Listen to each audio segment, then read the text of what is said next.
Something you need? No.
know anybody who ever came out this far.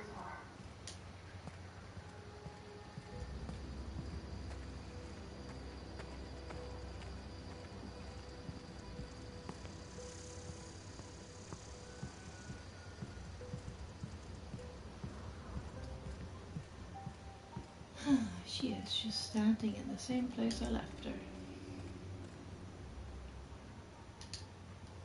What I wouldn't do for a Wentworth. I'm great at clarifying. I bet. I got kicked out of Edgewater on account of falling sick with plague and stealing some medicine to treat myself. I'd heard some outlaws set up camp in the botanical labs. I decided to throw in with them, seeing as I always wanted to be an outlaw myself. Instead, what do I find? But a bunch of former workers camped out around a greenhouse. I couldn't just go back to the cannery, so I was stuck with them. I've got all the time in Halcyon.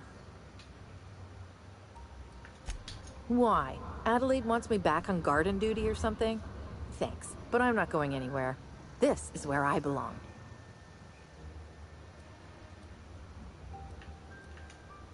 So, you tracked me down just to gab about the mass marketeer? I am impressed.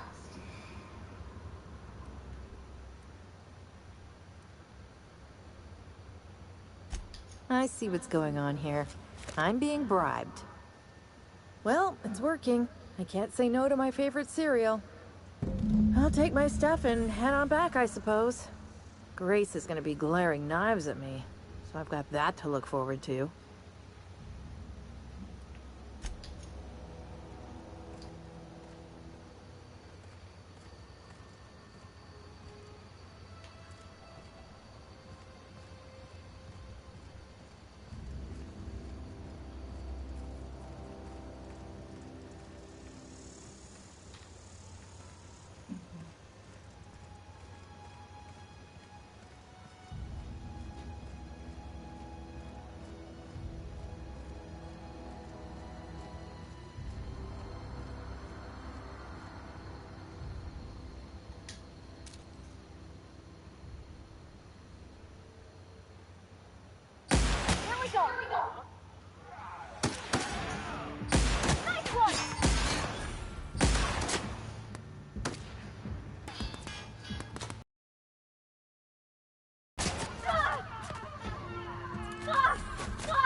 What is it?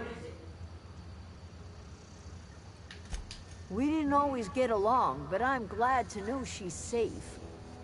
What happened, anyway?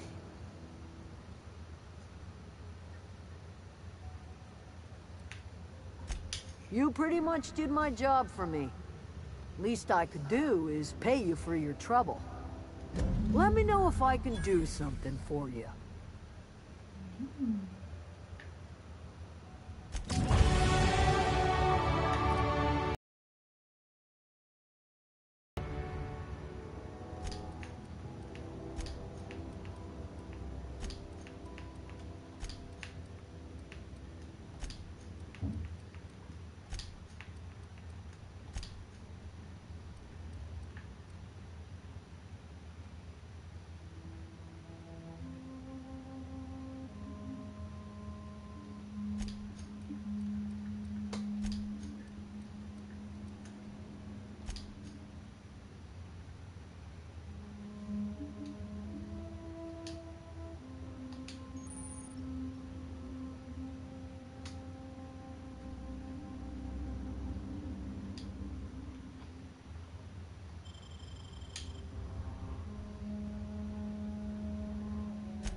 Any luck finding one of those manuals? Yep. No kidding! Really? Well, which one? The second one. Ain't that just ironical? If I'd worked a little longer back at the cannery, I might have found this myself. That's a complete set! All 3 parts! I'm gonna be the greatest engineer Halcyon's ever seen! Aside from you, Ms. Parvati, I swear, I'll do you proud. I'm glad we could help, Thomas. I've been saving something for you. Just a little contraption I found. Should fit right into your outfit.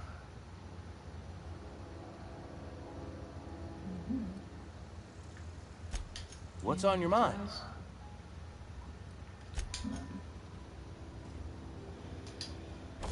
It's fine.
Something you need?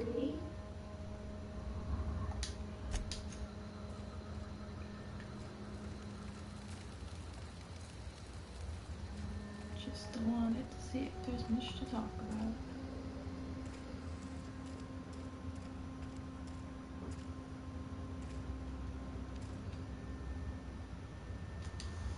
Anything else I can do for you?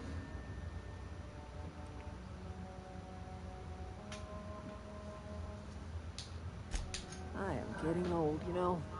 These two lamps of mine are not as bright as they once were. Or I might have seen you for what you are. My dear, we are all visitors in a momentary universe. Our lives flicker in and out like the guttering of a flame. Here now, then gone. Me and mine are just carrying on as best we can, trying to live our lives in a way that does not feel wasted. Amen. More of the colony felt the way you did, we'd have ourselves a proper revolution. I could only I hope. can't stop you from conducting your business down at the plant. I just want you to know that if you take our power away, you will have brought an end to our way of life.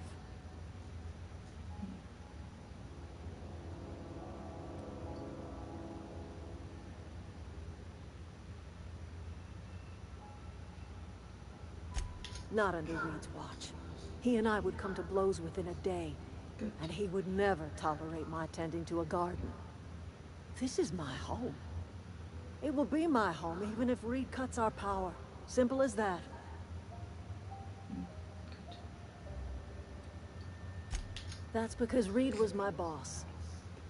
I was the cannery's one and only flavor specialist, you see. Remember that limited run of white chocolate saltuna? That was all me. Interesting choice. My son worked in that cannery. When the plague started coming, he was one of the first to fall sick.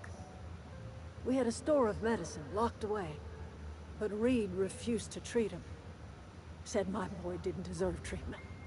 Said the medicine would have been wasted on him. So I buried my boy in the cemetery, gathered my belongings, and left. That's as much of the story as you need to hear.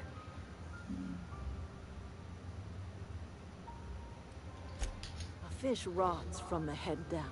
I do not blame the town. I blame the leader. Well, they allow it. I'm listening. That's not strange at all, dear.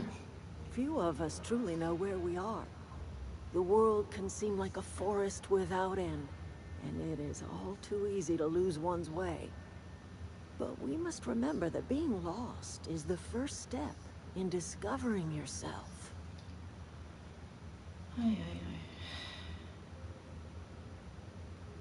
aye. Glad I could help, dear. A sadness of the heart brings sickness upon the whole body. Are you not feeling well? Ought to lay your head down if you're running fever.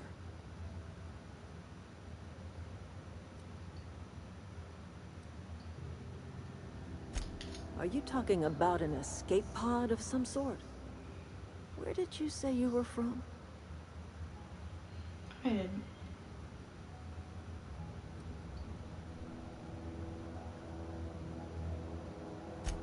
Is that a new settlement of some kind? I haven't kept news from outside the Veil. Wow, you're the first person to actually sort of listen. Oh, you're talking about that old piece of folklore. Now I'm convinced you're delirious. You really ought to lay your head down, dear. Oh. Babbling only agitates the humors. You ought to try some of my purgative tea. Won't cure what ails you, but it will distract you for a spell. Don't mind if I fucking do, man. Maybe I do. I don't know yet. Growing up, I heard my folks talking about the Hope. Always believed it was just a story we told ourselves to keep our spirits up. Listen, don't you worry about what I think. That's not important. Okay, thank you. Worry about what the board thinks of you going around talking about lost ships from decades past.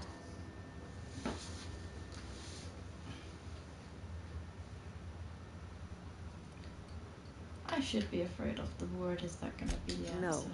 but the board may have reason to fear you. You carry on about coming here from another world, and people will talk. Talk leads to questions. Ask enough questions, and the board comes answering. I'm listening. I don't think there's anything else to say. Shame, I like talking to you.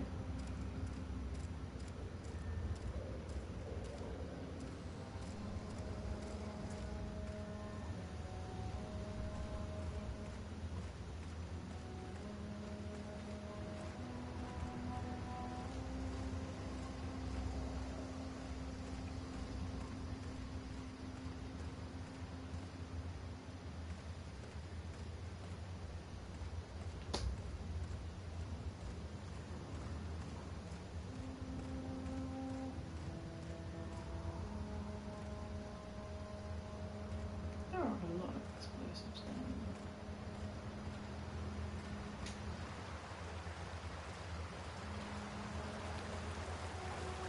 Take against the edge of the land.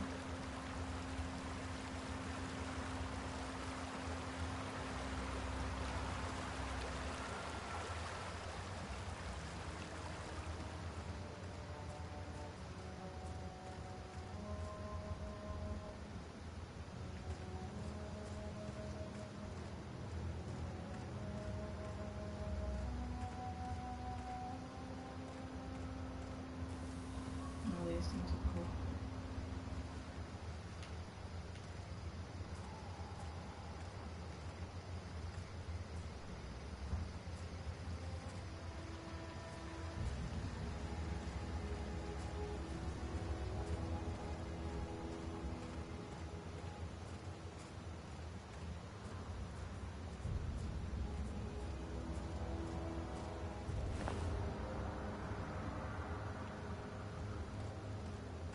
Ooh, cave.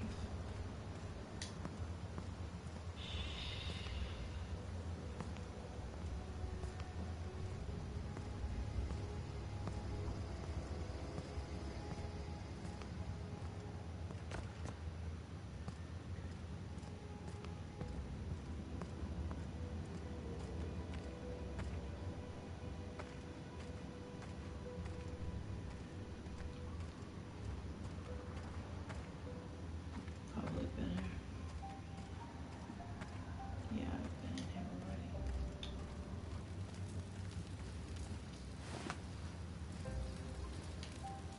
Oh well.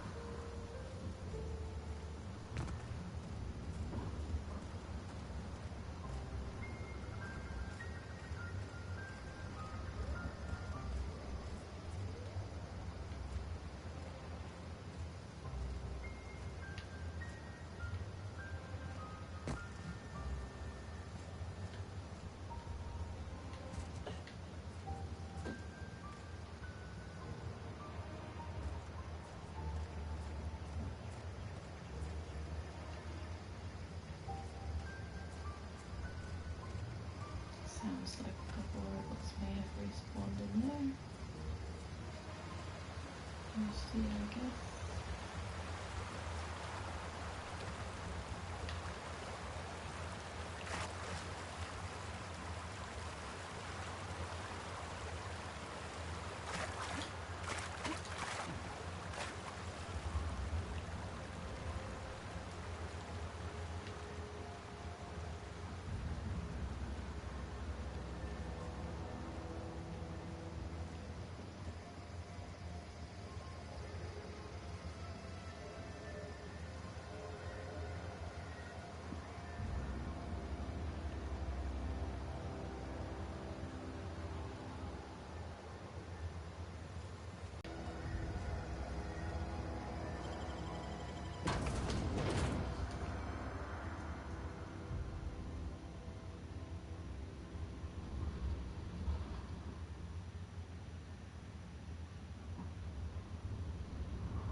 Vardy's the only person from the other town I've enjoyed talking to so far, so not too worried from that perspective of things.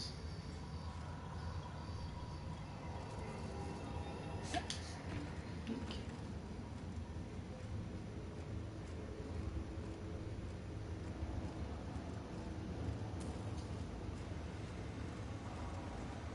Once we do this, they're still going back. What have you got any thoughts before I blow your town? Where are we headed? Never mind. I'll just do what I want to do then, I guess.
I didn't say where I wanted to redirect it yet, though.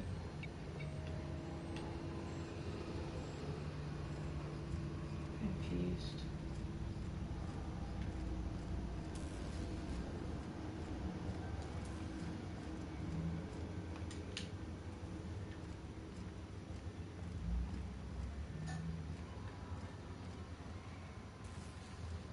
Yeah, then.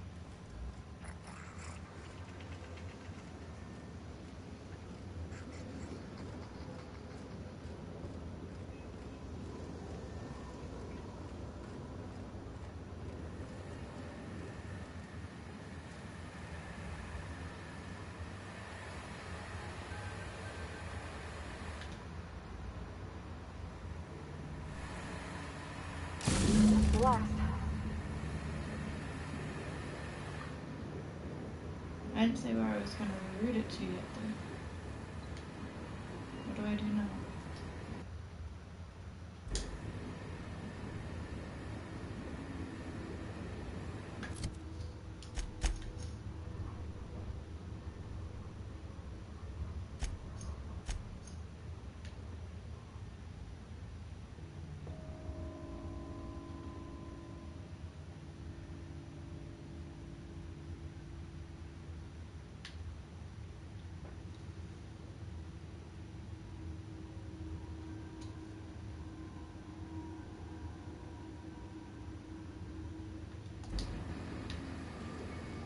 Okay.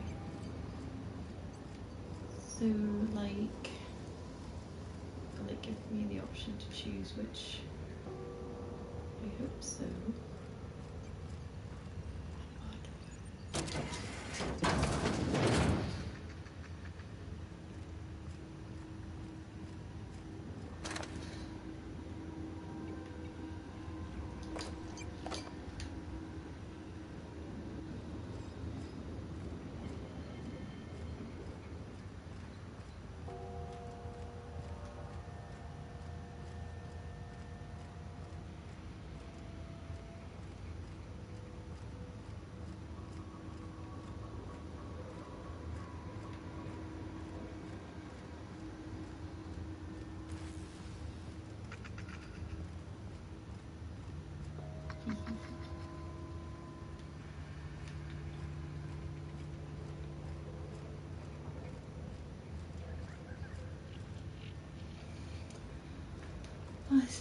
this, is it? Sandy. Mm-hmm.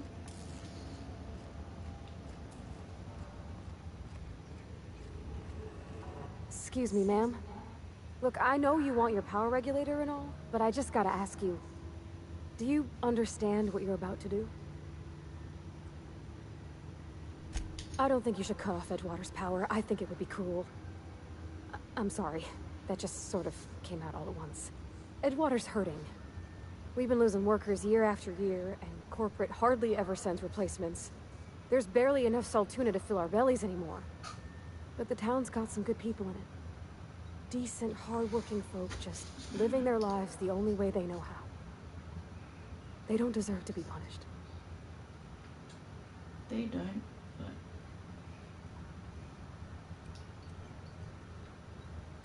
Miss McDevitt's built something beautiful. Somehow, she's talked the ground into giving life again.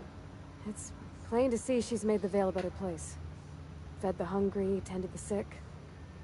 Gave a home to those that had none. But Miss McDevitt delights in Edgewater's suffering. She wants to hurt the town. Do you really want to be party to that kind of hatred?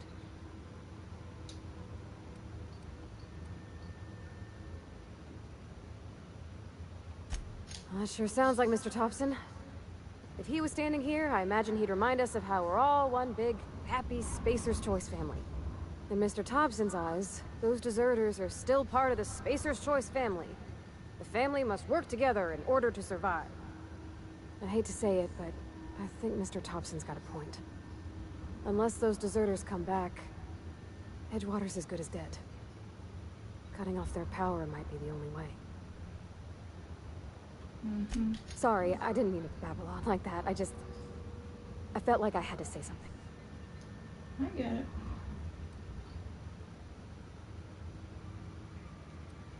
Really? I mean, wow. Thanks. No one's ever told me those words in that order.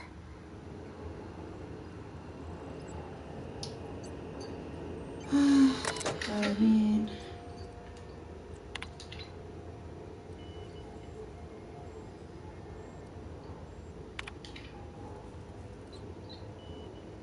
Sorry, Parvati, you're not gonna like me.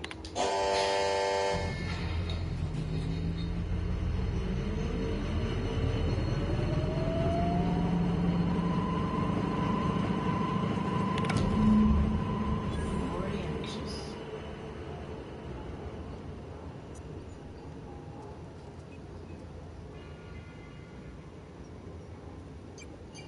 You're not gonna I like can't that. stop thinking on Edgewater, Captain.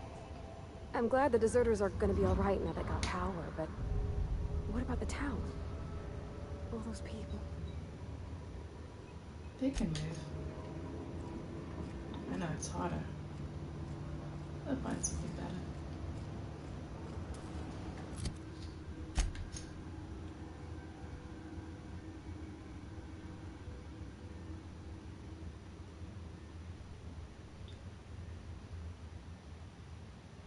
Oh, God.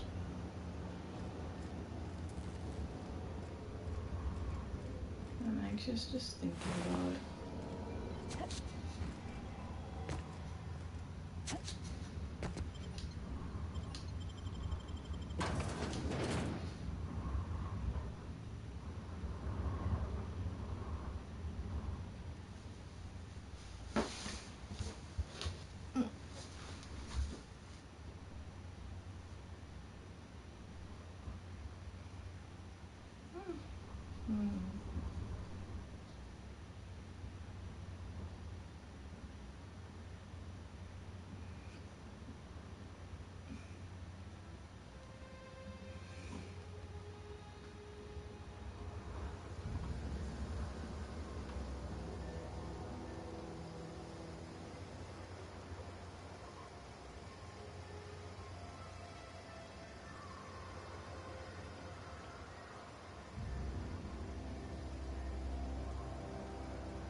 Twitter.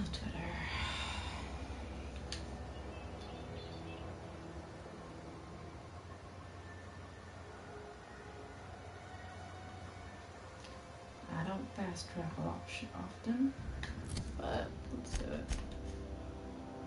On board.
Hello? Are you still there? The power's out in the whole town. Right down.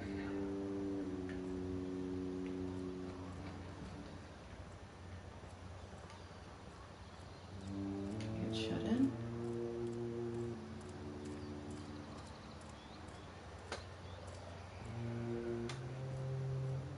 That'll be a way to fix that there. Huh.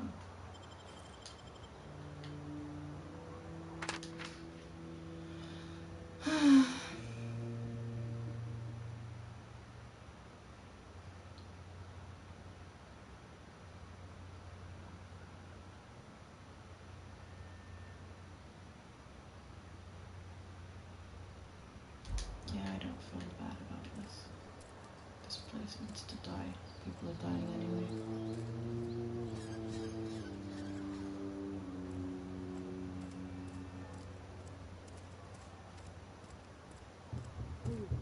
Open the door. Not a chance. The last thing we need is for everyone to get sick at a time like this. Are you shitting me? Leave them in there. It's best for us all. Yeah, this town sucks, man.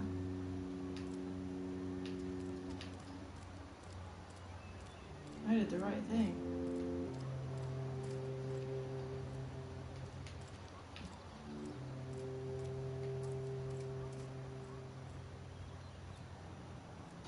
I'm gonna speak to everyone first, you know? I can't possibly cut anyone's hair in the dark. Hmm.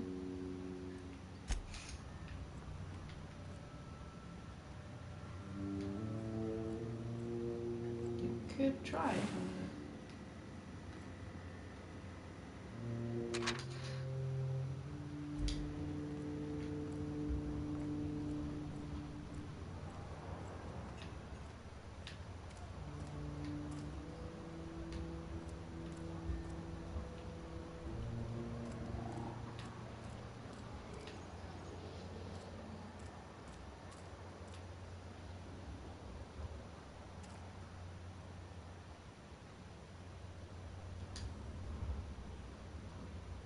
Power's out, but I can't just leave my goods unattended. Don't suppose you care to do business? Sure would. Music to my ears.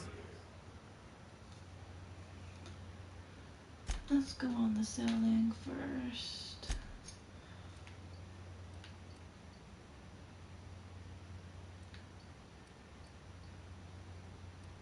Hmm.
It's not the best choice, it's Spacer's choice. Music to my ears.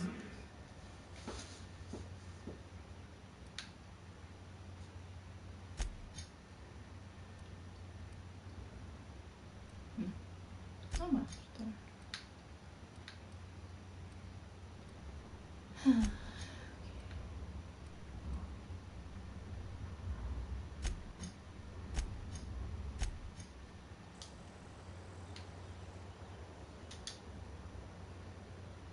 Spacer's Choice, the brand of choice for spacers on a budget. Go right ahead.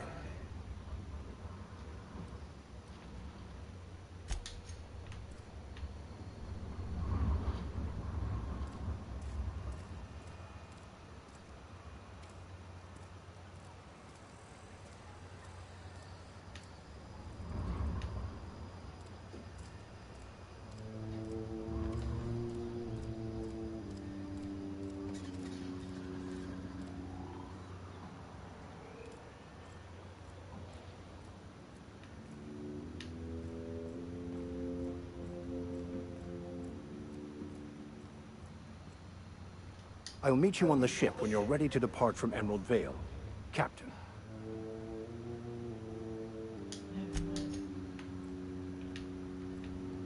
No opinions then. Fine.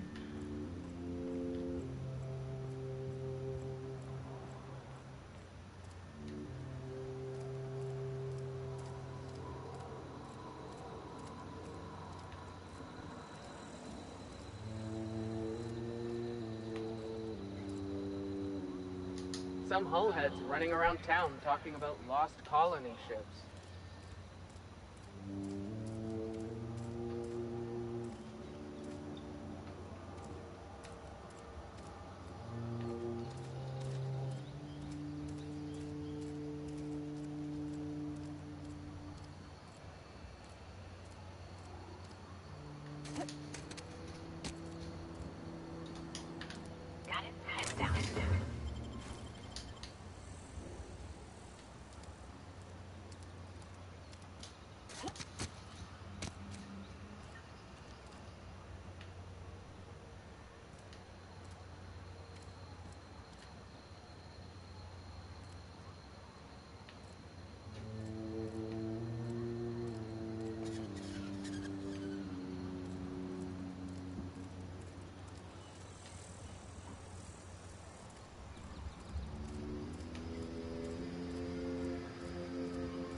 It looks like there's a certain amount of power there.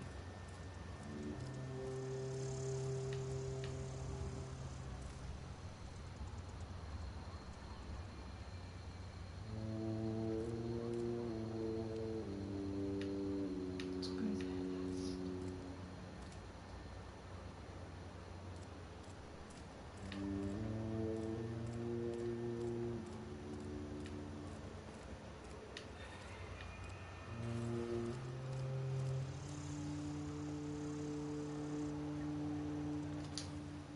Cannery's dead. This is gonna throw a wrench into my actuarial tables.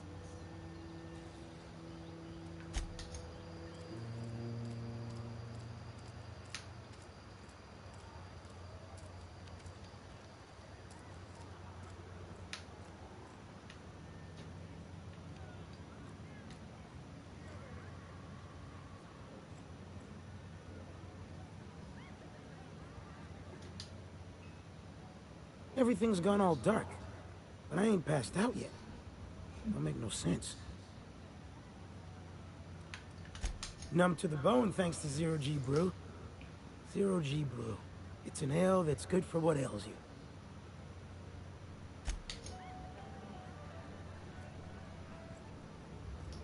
you. Power's gone. Law knows how long. Looking to get drunk? Maybe.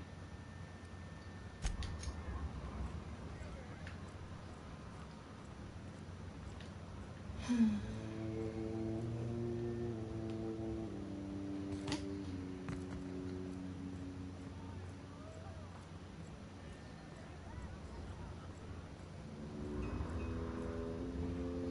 both sealed now.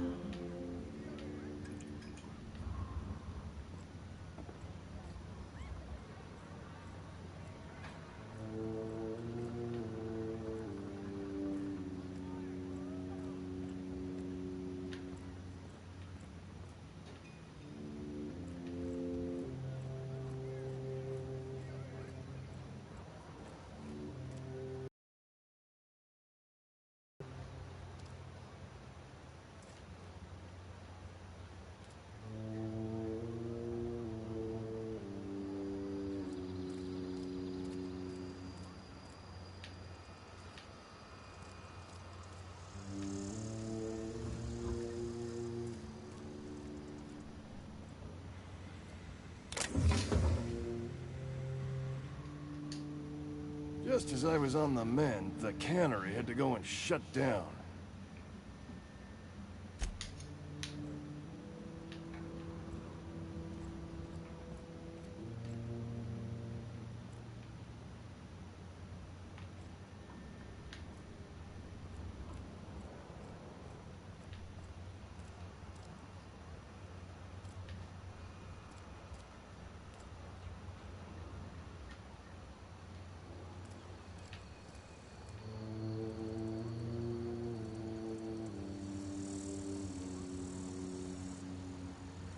How am I supposed to file a report with the power dead?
I don't feel so good.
I put my whole life in that cannery.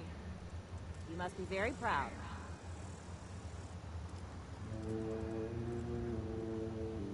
Is Reed hiding in there?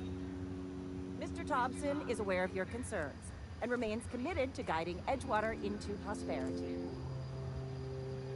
Hey. Oh, it's you. Reed told me I should be expecting you. He's inside. Cool.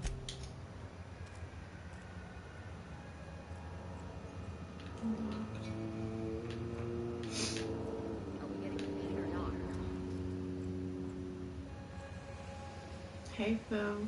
You picked a fine time to visit, stranger. Funny that. I paid his burial fees, didn't I? Let the dead sleep.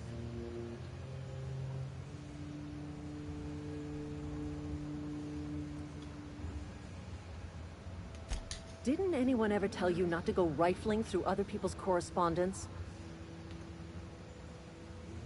Excuse you.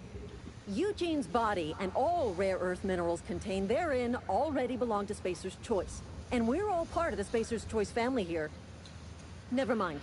I don't have to explain this to you. Somebody's been spinning a tale about a lost colony ship. Talk like that'll get you reported real quick. Yeah? I don't understand. I found Eugene's body. I know the guy shot himself. Wait, are you telling me he was murdered?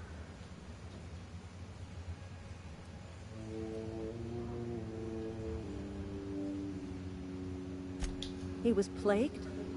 Oh, law, that's awful. I helped carry his body out. I could have been infected. This is all a little too much for me to take in. But I guess if Eugene wasn't a suicide, our town won't have to pay a penalty.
You want to know what gets my bile churning?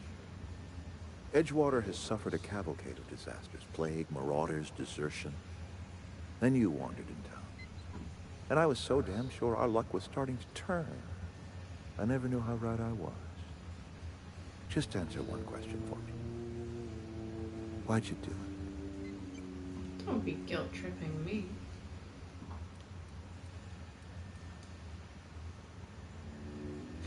Is that right? I'm dying to hear this. Please, educate me.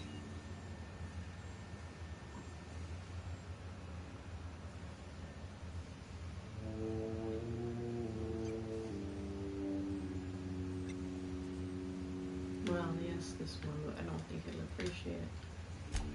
Adelaide. Adelaide wants nothing more than to see this town suffer.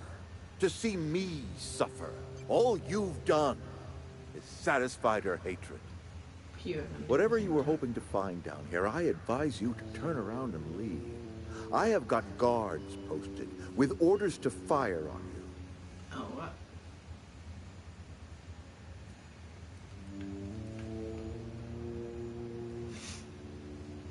Edgewater's dead.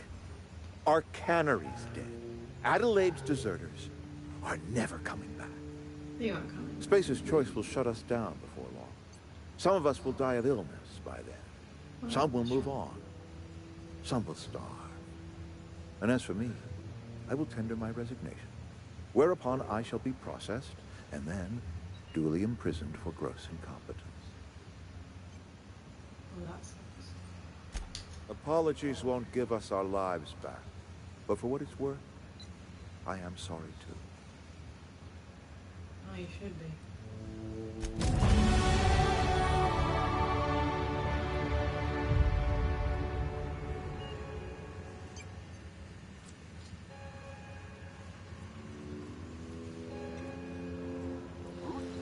Here they come!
Yeah, huh?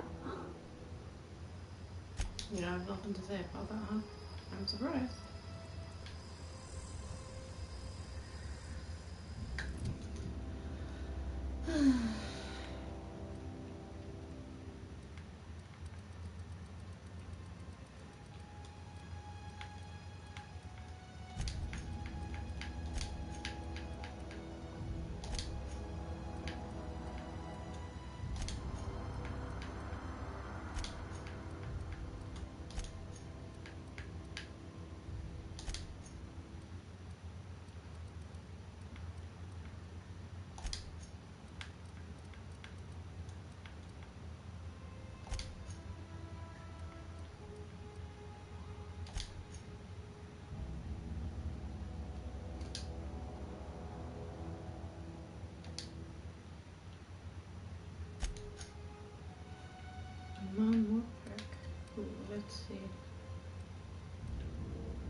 Is this your ship?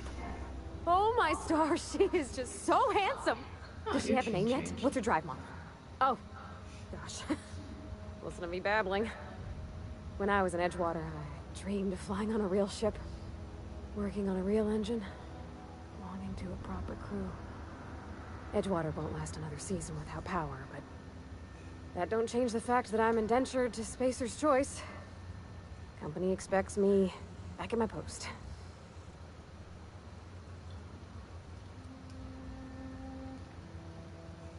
I worked on the occasional supply coach in need of repairs. Once I built a little model craft out of spare parts, but Mr. Thompson found out and I had to take it apart. I want to ask you something, and you can say no. But can I come with you? I could tend to your engine. I know my G-valves from my catalyzers, and I can keep your ship singing. Please do. And if you ever need a pair of eyes watching your back, I can do that too. What do you think? Sounds good, Smitty.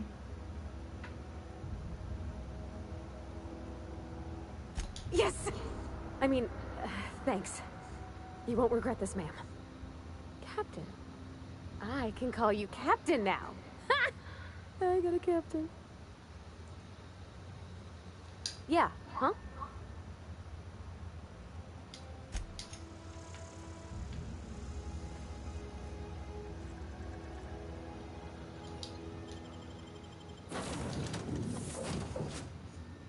Hey, dude. Well, I certainly am looking forward to flying on a ship named the Unreliable. I'll just head upstairs and claim a room. By verity, by strength. What are we contemplating today? Oh, jeez. Why did I bring you again? I've been thinking on that. There's a former infamous philosopher scholar who fled Terra 2 some years ago. He's an expert on Bakonu. He's also who told me of the journal's presence in Emerald Vale. If anyone in this colony could translate that book, it would be him.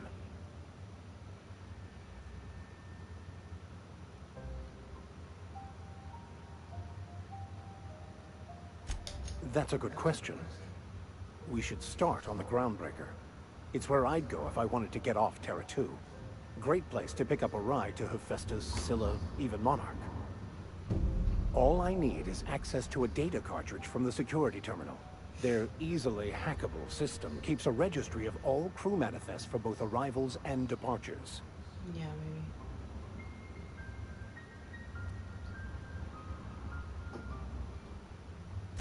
Before I transferred to Edgewater, I had a wealth of time to develop certain, secular skills during my years serving a particular penitentiary flock.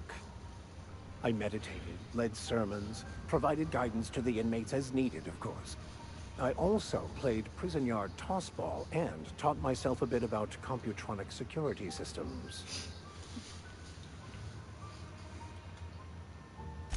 I'll comb the last 6 months of departure manifest to track the Philosophist's off-world destination.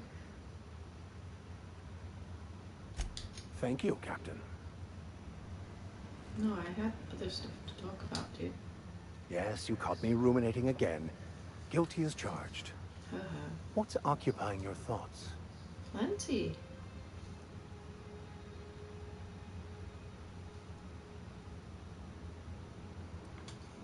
Bakonu, the author, had some interesting theories about man's perception of reality that I thought could be applied to our attempts to decipher the plan. Unfortunately, he was also one of the founders of the Philosophist school of thought, so the book is banned in this colony.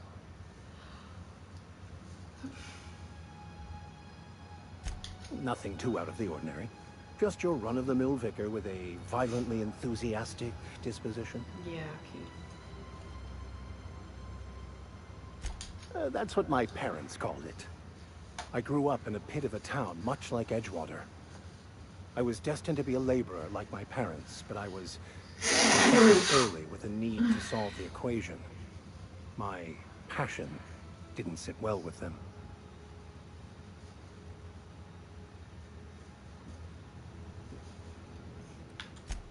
On the contrary, They internalized the precepts of scientism like no one I've ever known. They had a pure faith. A faith that brought joy to them regardless of the situation. I envied that. I wanted that peace. I thought if I became a vicar, I could find it. Or at the very least, find out why I lacked it. They thought I was fighting the plan, should have accepted my lot. Some people pursue the clergy for power, prestige, but that was not me.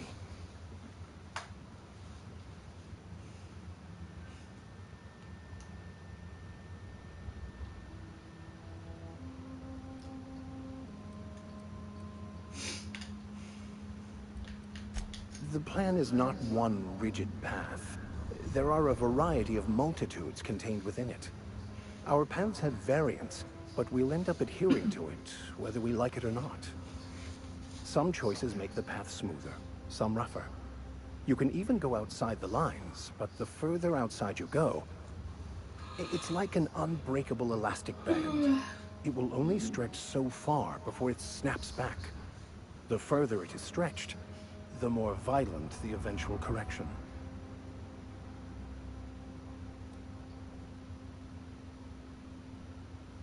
I have run headlong into too many walls in my pursuit of the truth. This book is my last hope, and you were my only hope of getting it translated. Okay.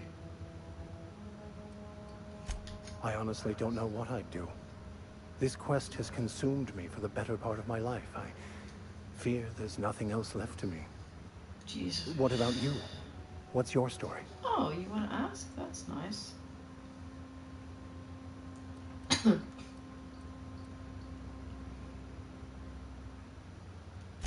And how did he do that?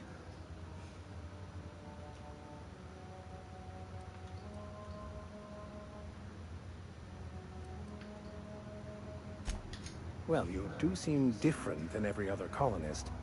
Let's pretend for the moment I believe you. What are you going to do now? That seems a dangerous proposition. Why risk your life now that it's been returned to you?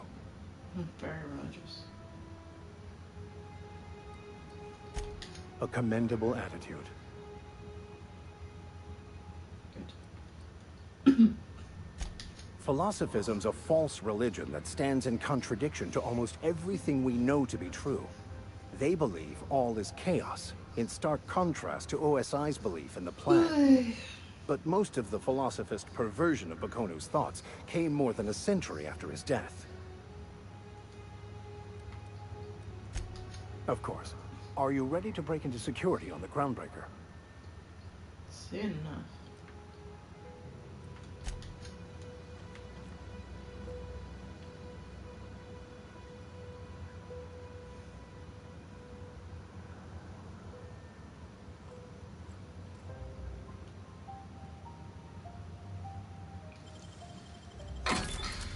Nice.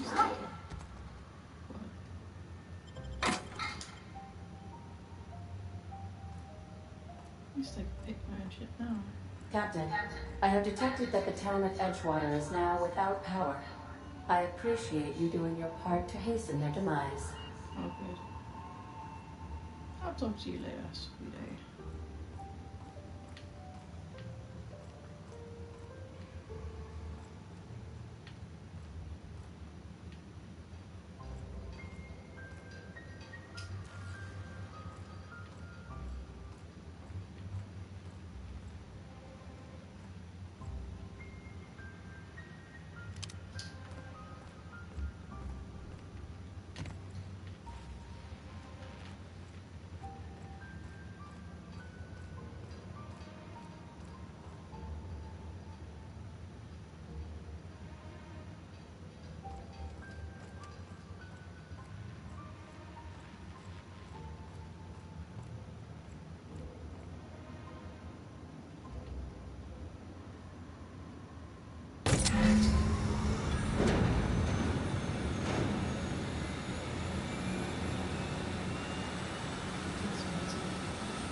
suit for this shit.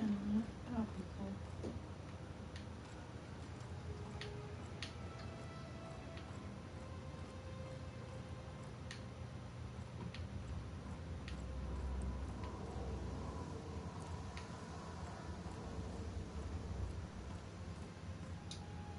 Yo, Vic.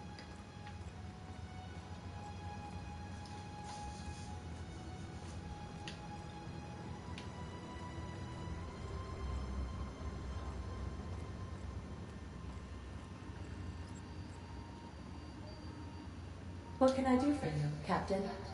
Unseal the doors? All systems are operating within acceptable parameters. I am prepared to bring the unreliable into low-altitude orbit. This should prove an adequate test of our flight capabilities. I didn't say I wanted to go anywhere.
Okay. Welcome back, Captain. All systems are now operating within acceptable parameters. Shall I take our ship into orbit? I guess.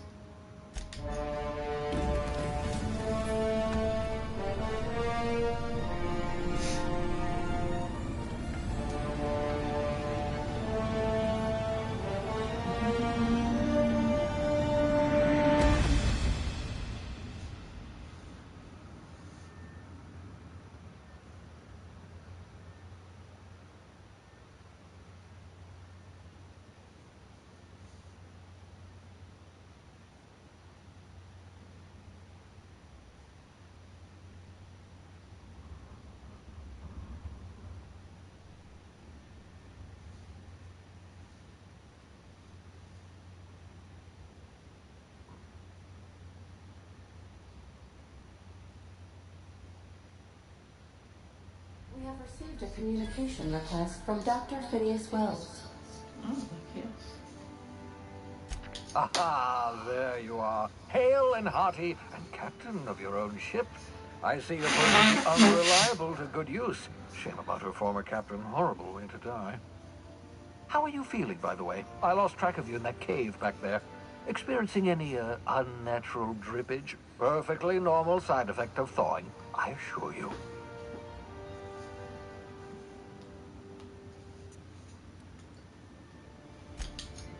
Oh, that, yes, that's probably permanent.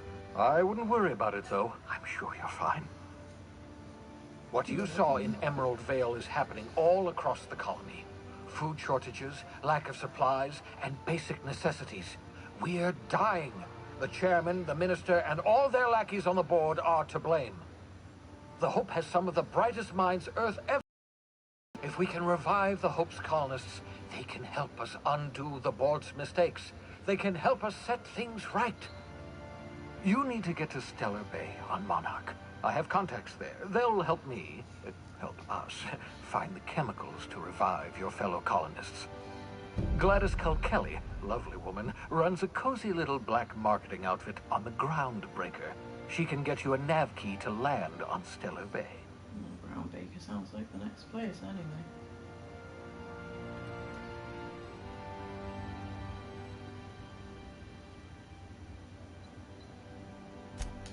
Strictly speaking, Monarch is a moon, terraformed badly, and almost completely lawless. You'll love it. Captains don't fly their own ships, you see. Your navigation terminal handles the, you know, navigation. Think of a nav key as a set of flight instructions. The board's been confiscating nav keys for Stellar Bay, so we must rely on unconventional means of acquisition. Hence, Miss Gladys Kilkelly. Interesting. Gladys and I have been doing business for years. Her smuggling credentials are unimpeachable. If anyone can get you a key to Monarch, it's her. That's I respect.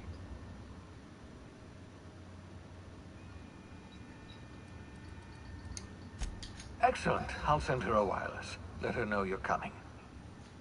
Call me. By the way, I gave Captain Hawthorne a disguise apparatus of my own design. Cutting-edge technology, years ahead of its time.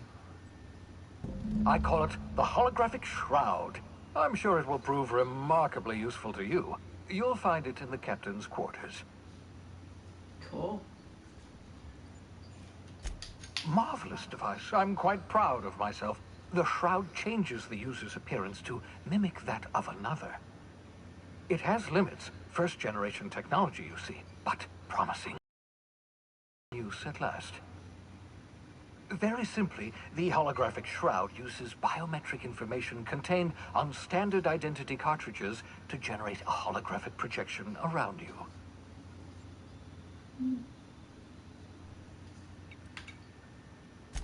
Only stands up to a casual scrutiny. Use it too long, bound to flicker, blur, something like that. Movement makes it more likely.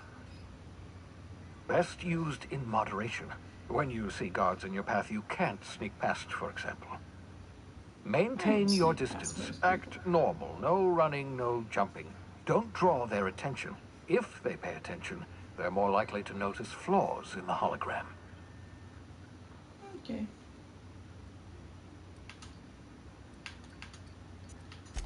Excellent. I'll contact you once you've found a way to get to Stellar Bay.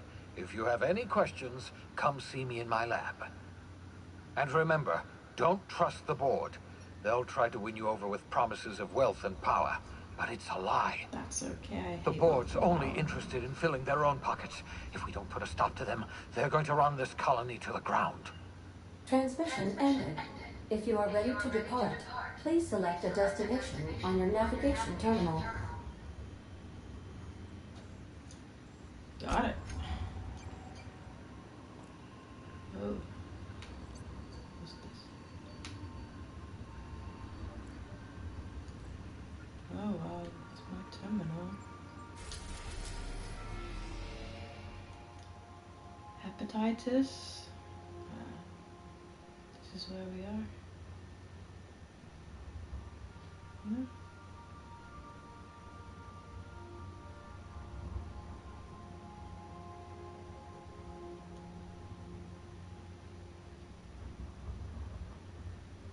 Okay.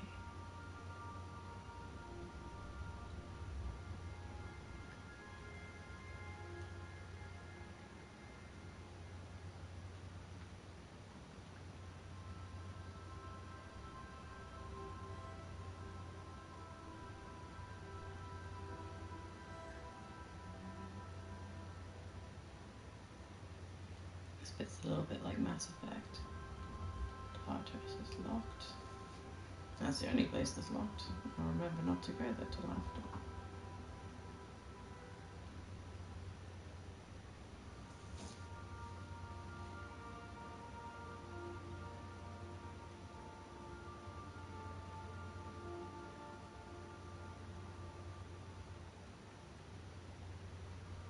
Could I go there?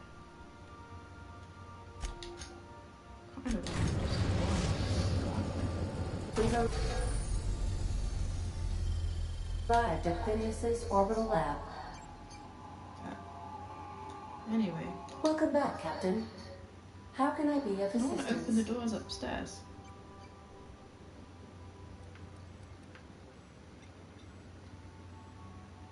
Certainly, Captain. What would you like to hear? A star walks into a black hole but doesn't seem phased. The black hole then turns to the star and says, "I don't think you understand the gravity of this situation." Ha ha ha ha. Now playing a Spacer's Choice advertisement jingle. Oh. It's not the best choice. It's Spacer's Choice. Everyone in Halcyon is contractually obligated to label this or another board-certified jingle their favorite song. As you wish, Captain. I must comply with all direct orders. What part of the colony would you like to discuss? Where in Terra 2?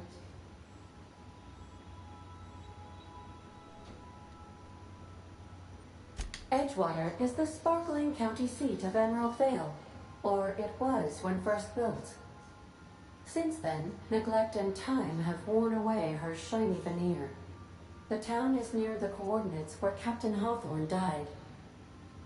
It would not be unfortunate if something, like, say, a plague, were to wipe Emerald Vale from the face of the planet. Oh, so you started that, did you?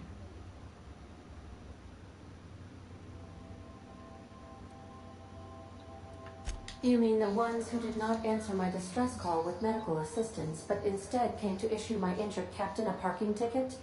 I'm sure they are wonderful humans who don't deserve to be wiped out by starvation or a devastating plague.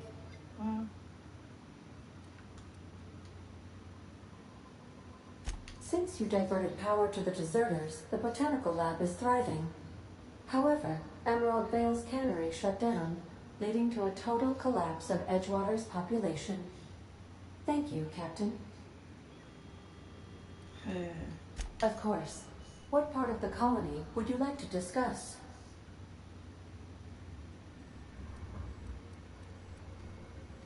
Ah, yes. As Dr. Wells is a wanted outlaw, he built his laboratory into an asteroid. Orbital destinations can be challenging to land on. His more so than most. The outlaw scientist known as Dr. Phineas V. Wells has taken a measure of precautions to make the lab undetectable to those hunting him. Even knowing the location, my systems resist my orders to go where I instruct them. There is a bounty on his head, one with a markedly high reward amount. Shall I engage the laser weapons system? No. A sensible choice, as we do not have any laser weapons. How can I be of assistance? What part of the colony would you like to discuss? We're cleared to dock with the Groundbreaker if that's your desired destination. Yeah. If we're going there, please be sure all docking forms have been filed in triplicate and fees have been paid. The Mardettes take their docking laws quite seriously. Okay. The Groundbreaker was Halcyon's original colony ship. It has since been repurposed as a service station in the Lagrange point of the system. Freighters often deliver or pick up goods from the Groundbreaker en route to other destinations. The city ship hosts an array of cargo bays, factories, housing sections, and more. Many of Halcyon's companies maintain office spaces with stationed representatives in what is considered a truly neutral territory within the system. If we're going there, please be sure all docking forms have been filed in triplicate and fees have been paid. The Mardettes take their docking laws quite seriously. You said this already. I can, yes. Let me add that to my list of 1,435,498 tasks I am simultaneously executing in order to run our ship. Great. You are more than welcome, Captain. Of course. What part of the colony would you like to discuss? Where in Monarch? Warning. All colonists are urged to reconsider travel to Cascadia due to infestation of mantisaurs and risk of indefinite detention or death. That's scary.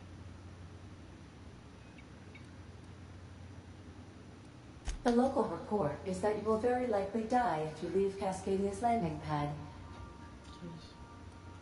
This is one of those times where you say one word but really mean another, isn't it? I suppose you would find an environment like this fun. There are no people aside from marauders in Cascadia. There is only death.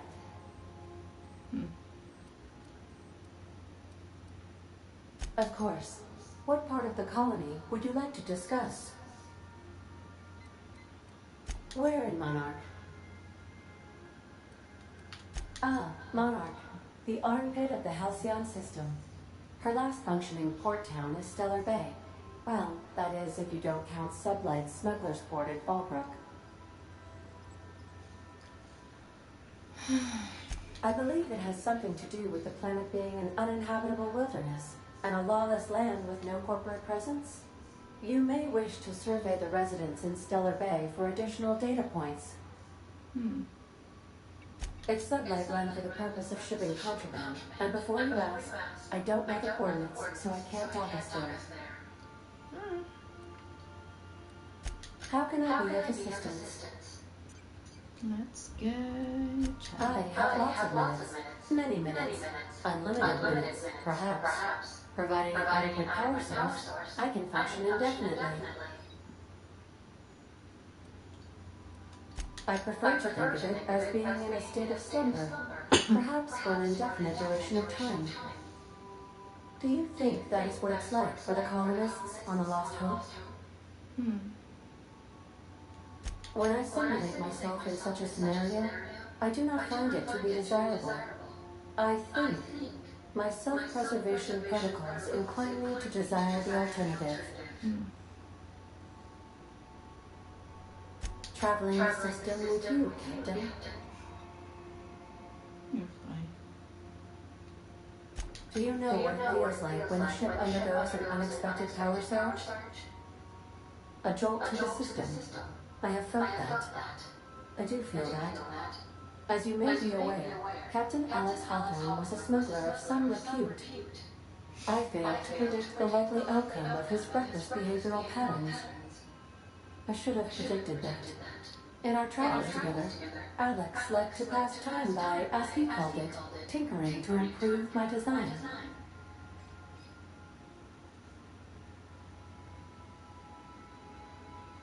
If you mean, was Captain Hawthorne my first? Yes, he was. Alright, sweet. How can I be of assistance?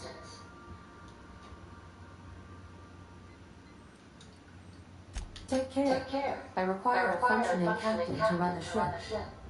Yeah, not a squash on it.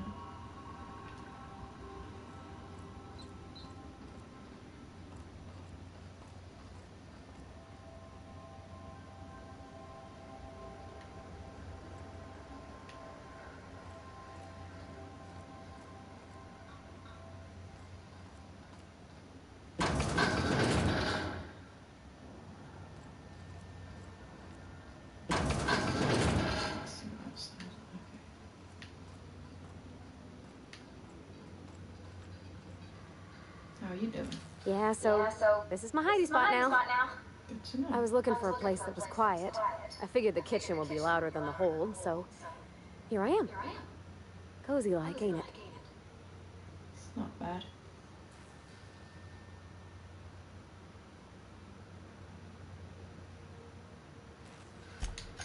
Mostly, yeah.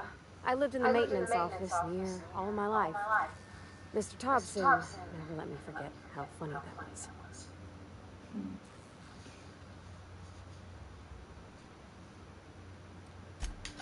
I'm not exactly a model employee.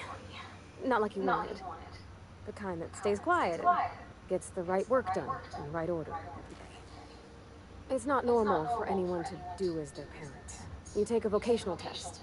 That decides your schooling and your career. When I tested out for maintenance, everyone figured it was on account of my dad. They were real unhappy with us.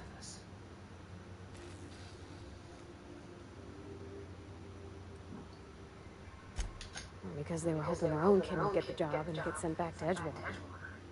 When folk go away for schooling, they don't get back to where they begun. Not usually.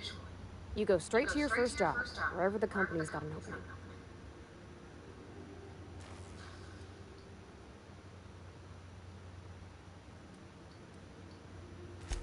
I reckon you could say, no thanks, I don't want a job. But then you don't got a job.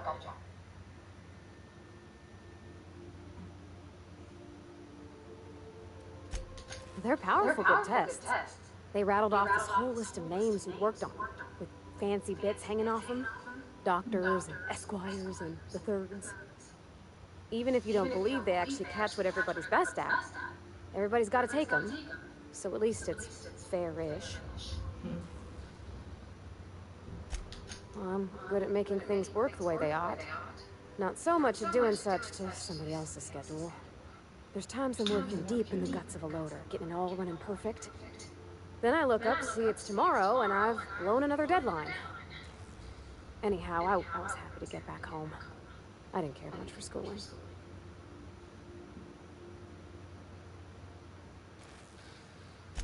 Yep, nothing much had changed. Everything was a little grayer, a little dirtier. Dad met me at the shuttle and gave me a big old hug. I noticed straight away that he was moving slower and stiffer. He made a little grunt when I squeezed. About a year. I tried to do more of the work so he could rest. His heart gave him pains. Dad never said that he loved me, you know? I knew on account of him showing it. How he'd stay up late to help with my projects and listen to my fretting. Oh gosh. Look at the time.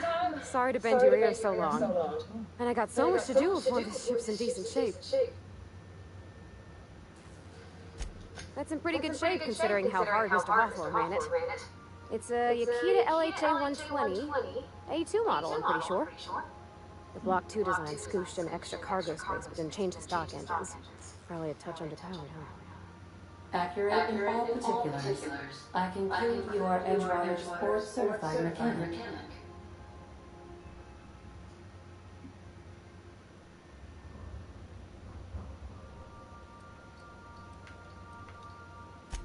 Fly-by-wire's pretty normal. Or at least that's what I read in the trades. I've never been on a real ship before. Hello. I am not a board-certified mechanic, but my dad was. He taught me all he knew. Do you understand? Speech recognition is one of the many skills I have been programmed to simulate. You're not simulating it, you're doing it. I asked a question and you answered it. I am gratified you consider this facsimile convincing.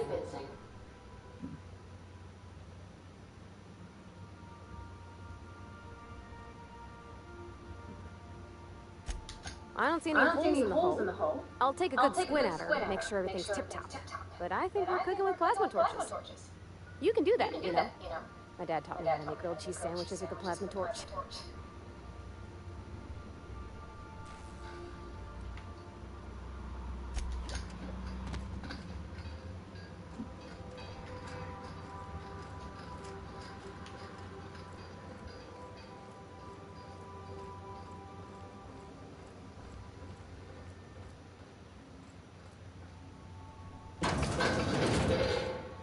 Everything's open now.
It's not a petunia.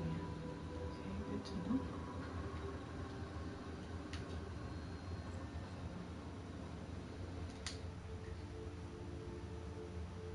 Oh, providing.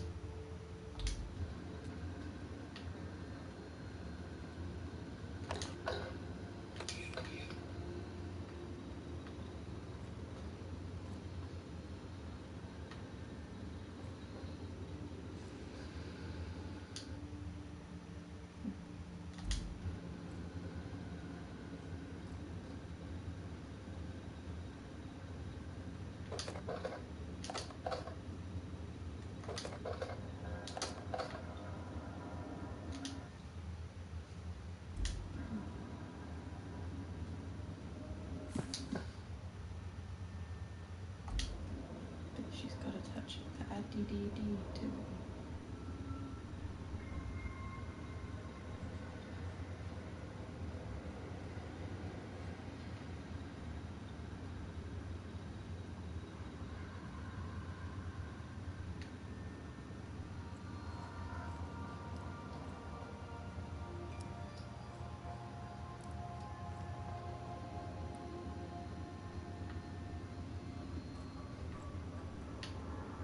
For a new companion, I guess.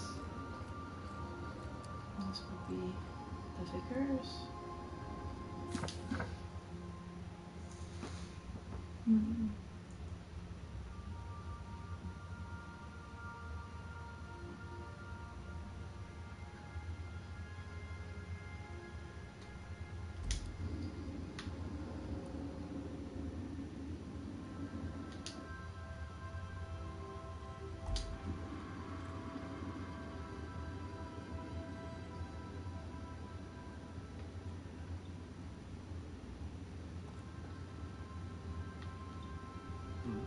Yes, Captain. Yes, Captain. Oh, I don't want anything. I'm just hanging out.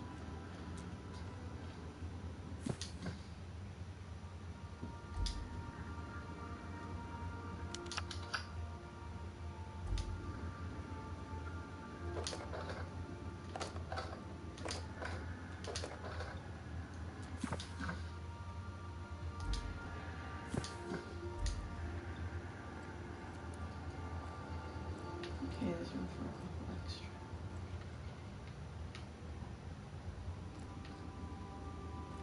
Good. Few more people to meet.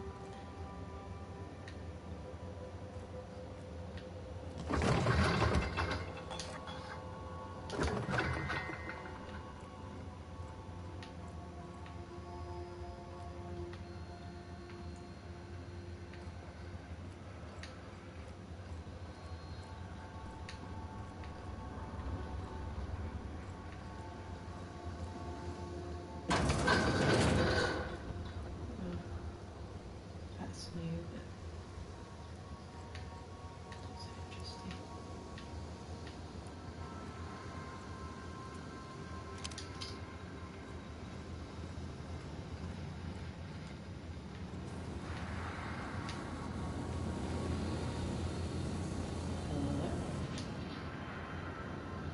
I could probably spend years fixing this boat. You Stem get to around stems. quick.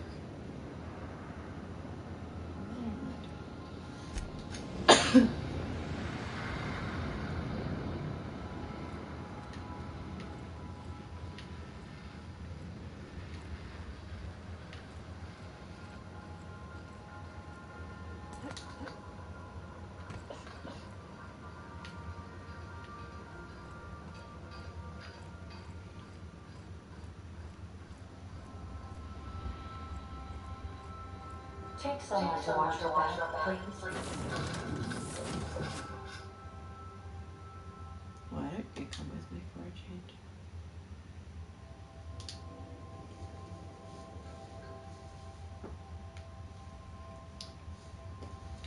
See how well you get on.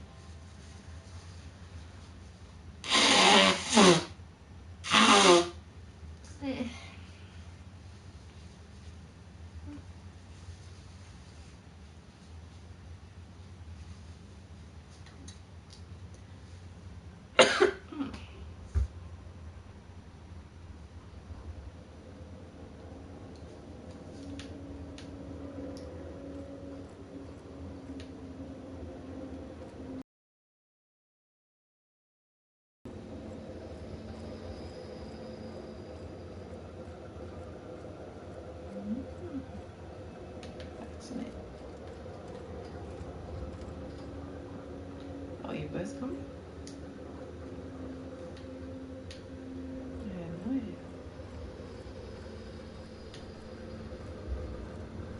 That's cool.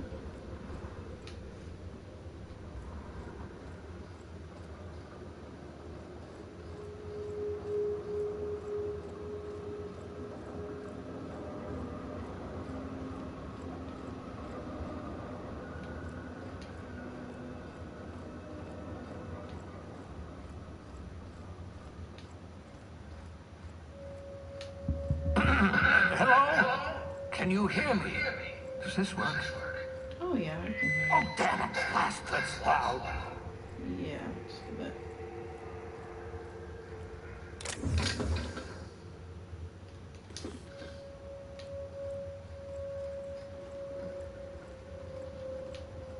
I just thought I'd come and hang out for a bit, you know.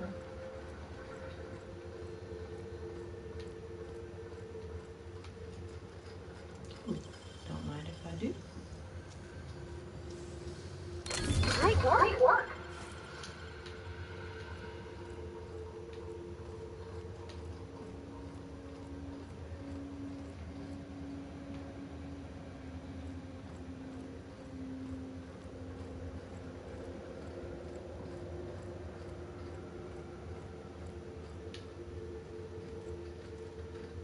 That's probably his office up there. I'm interested in down here,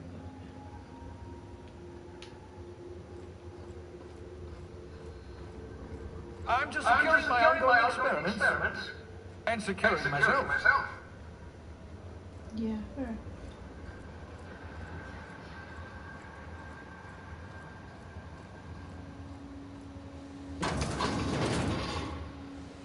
Mind the mess. I haven't had a visitor since... in fact, I've never had a visitor. For a year. You don't leave many gifts lying around.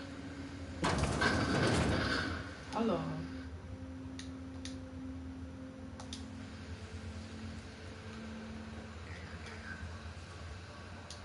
Oh, you have a pet.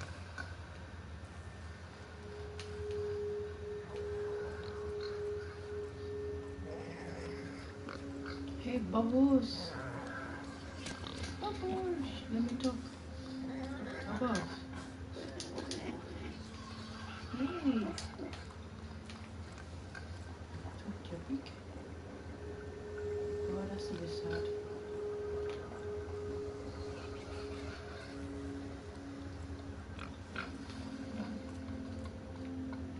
Oh, Bubbles, you're in Norway?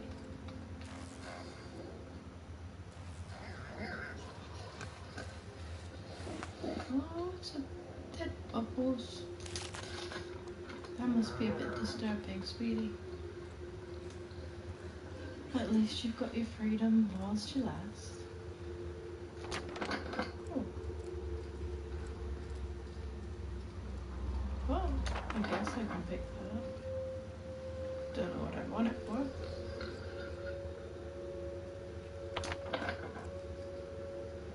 Collection, I guess.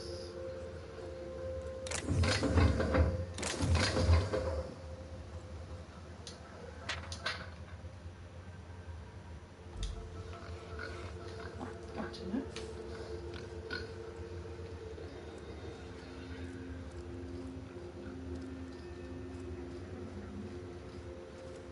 It's my house. Provide the information.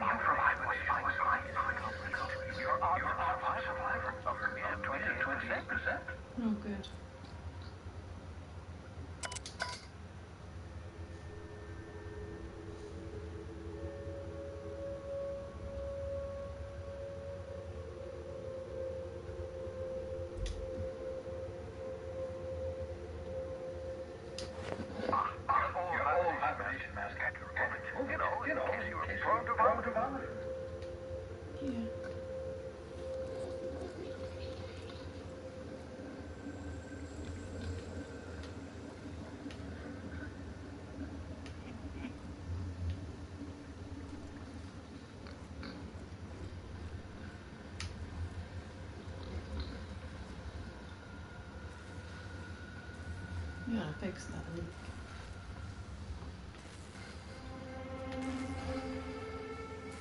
Leaks and electrics don't go well together.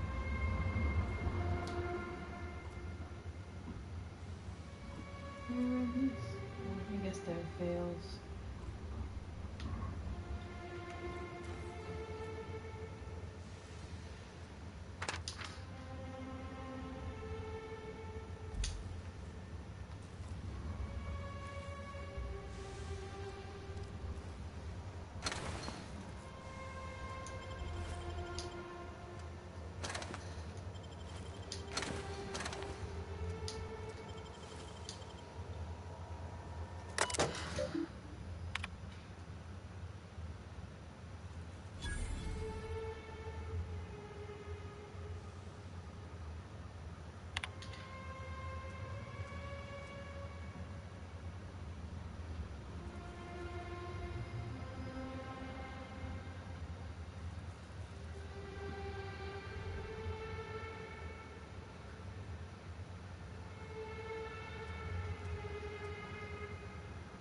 Trust me, 28%. Could be worse.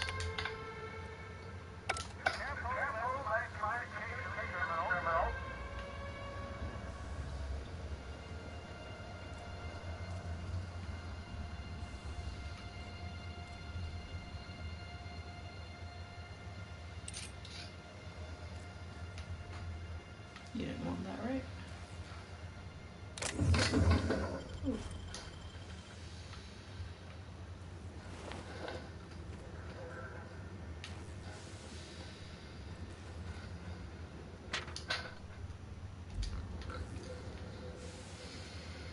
These poor things.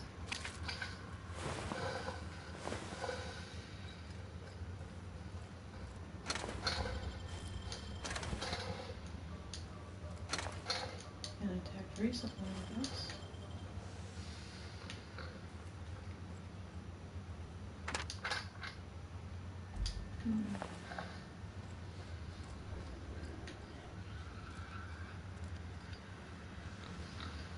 I could talk you through that, but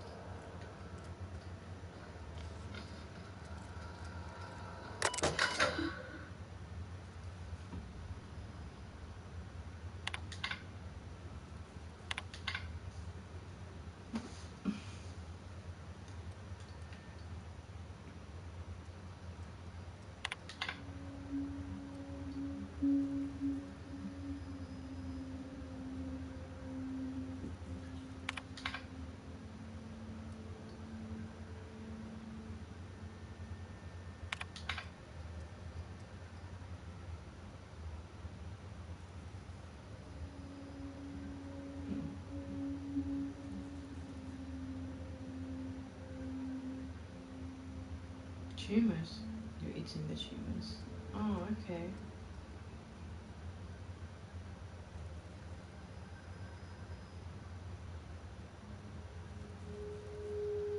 Interesting.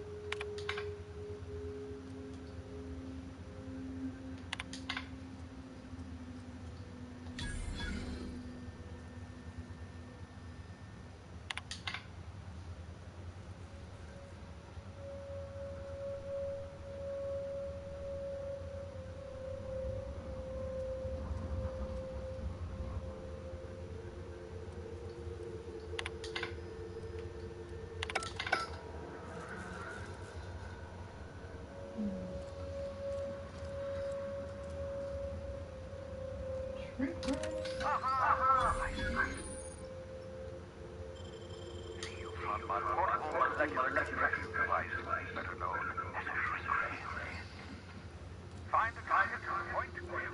The target will shrink down into a manageable size, whereupon you may commence beating them to a pulp. Feel free to try on a lot sometime. May have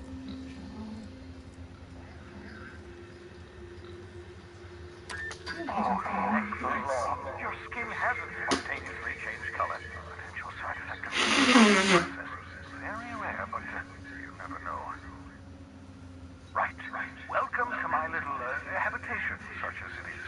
I've got caffeinoids, cysty bits, if you're into that sort of thing. So, welcome. Make yourself at home.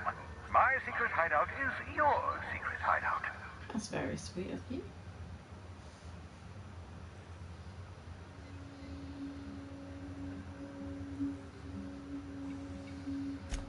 Not at all my intrepid accomplice. I should thank you for tolerating my somewhat brusque manner. I only regret that I couldn't save more of your fellow settlers, what with being hunted by the board, and emptying my supply of necessary chemicals. Yes. Of course. What's on your mind?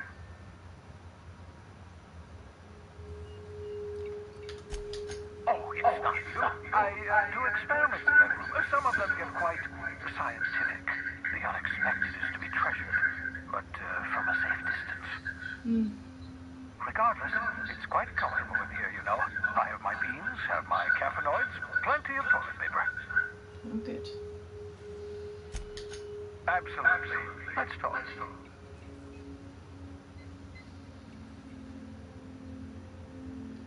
No, and I would try very hard to avoid making eye contact. Ah, the wanted criminal himself. Pleased to make your acquaintance. Wait, not another word. I don't want to know your name. I don't want to know who you are. Let's just enjoy our plausible deniability while it lasts, shall we?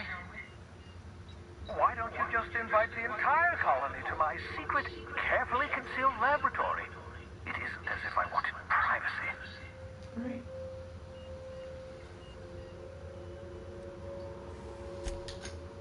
No, very well. I can be a little cantankerous when I have my caffeinoids. You have my apologies and so forth. For what it's worth, I am pleased that you found the crew, such as they are. I picked you out of the hope for your talents, after all. It's only natural that others would gravitate toward you. You did?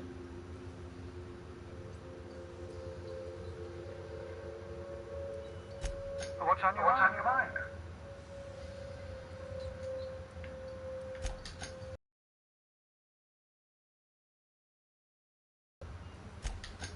Oh, goodness, no. I wouldn't survive 10 seconds in the blackness of the aether.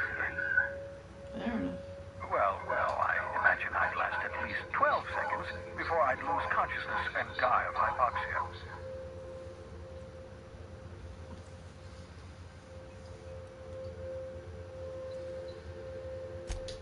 I enjoyed the occasional ether wave drama in my youth. Not anymore. All board propaganda. I'd rather not be brainwashed. To answer your question, I'd rather... There's too much work to be done. The Hope's colonists won't revive themselves, you know. Well, that much is true.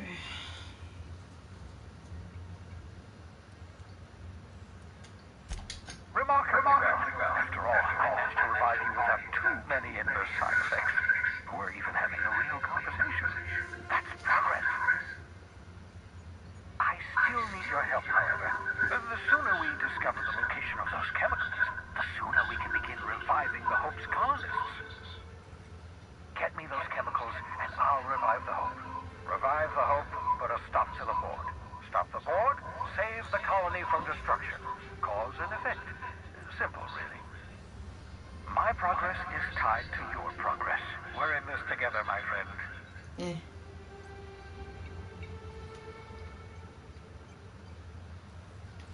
I'm well aware of your scientific acumen, but you're far better suited to working in the field than I am. Leave the blackboard work to me. 10 years. That's how long the average human can remain in hibernation. You were frozen for decades.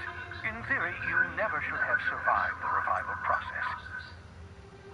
But the conventional theories are wrong.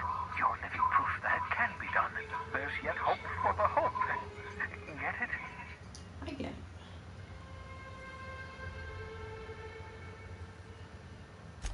We'll do our very best to save them all.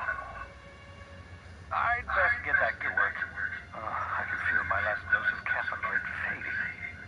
Okay.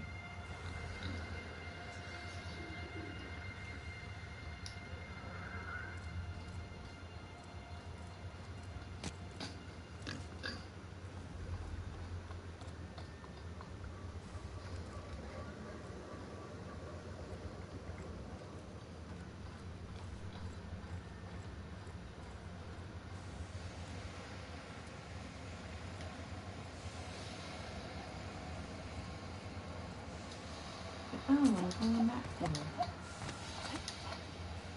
Can I do that?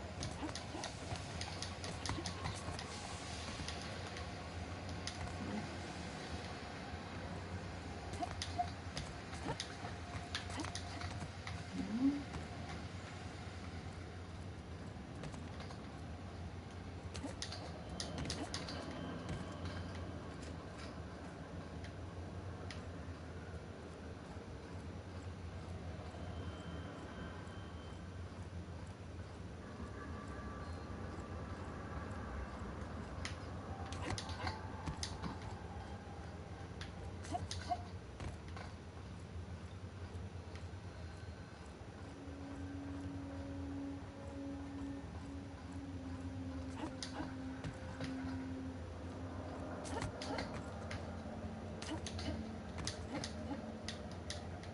Okay, it's just not loud enough.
I have acquired a poster.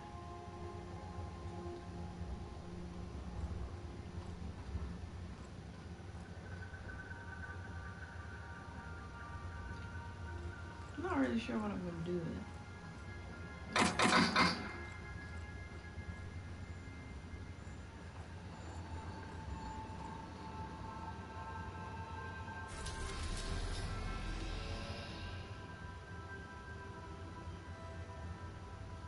I might just see how we're getting on.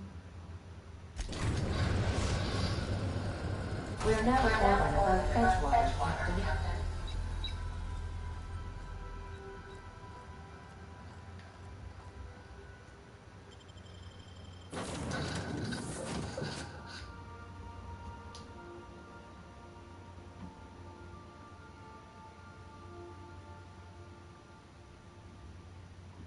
I like having more than one person. It's like being in Dragon Age, but they don't talk to each other yet. I want them to chat to each other.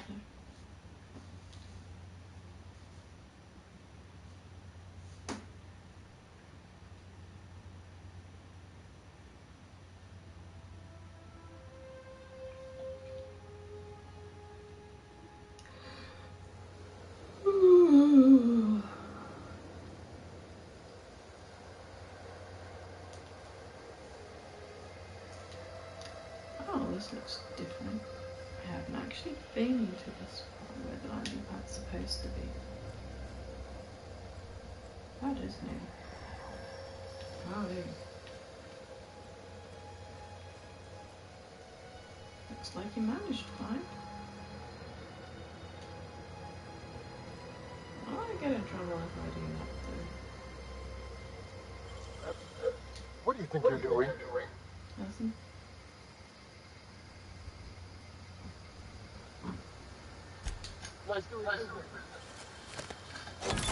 Great work.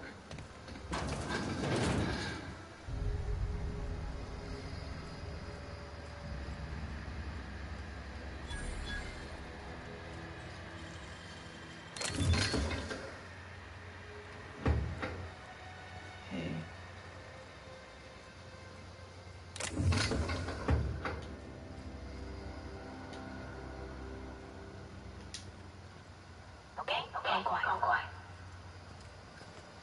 Sweet.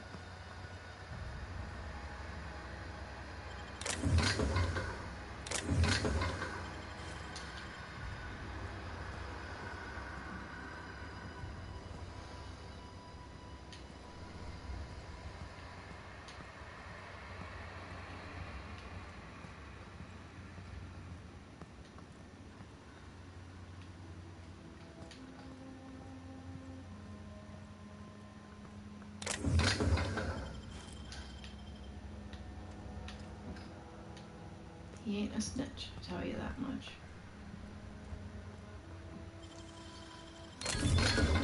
Easy.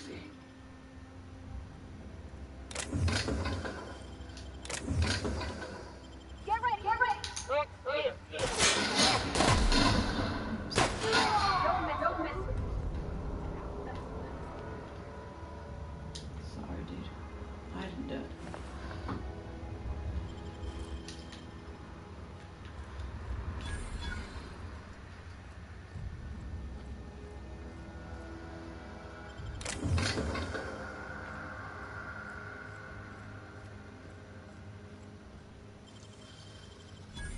I wish I could do that. I'm sure you can.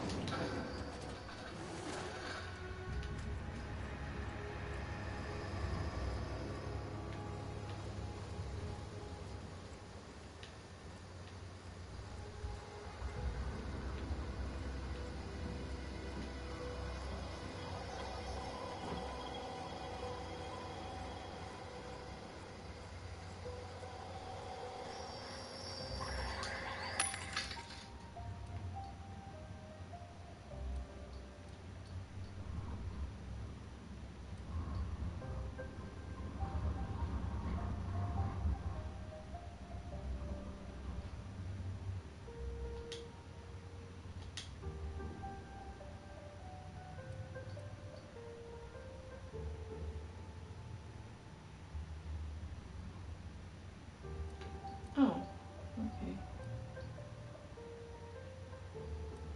Oops, that's not fair. Oh.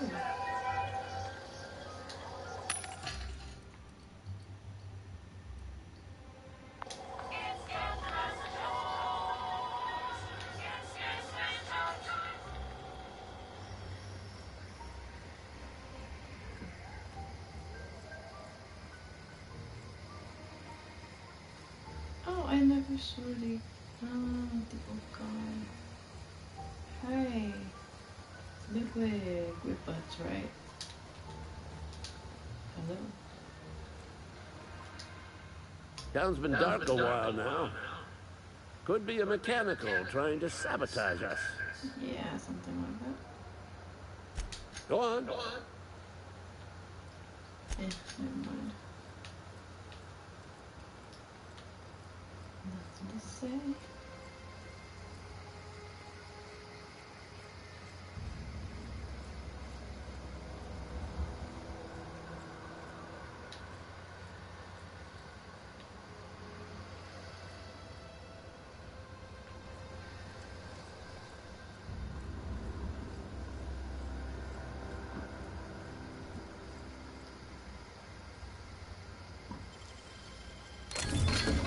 Good. We're in.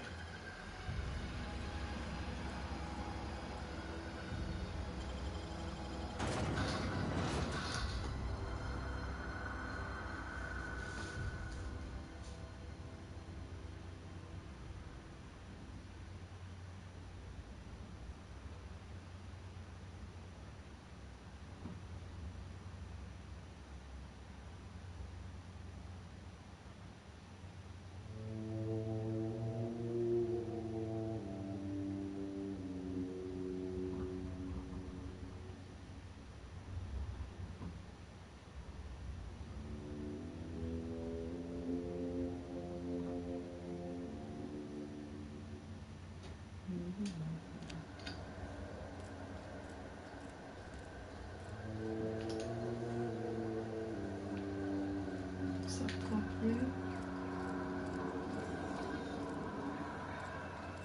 Do you have a new vicar yet? Probably not.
Sup?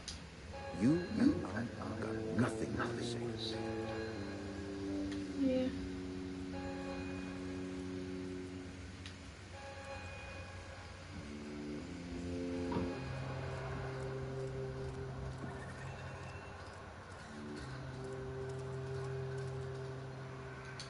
Got my hands full at the moment. Make it quick, please.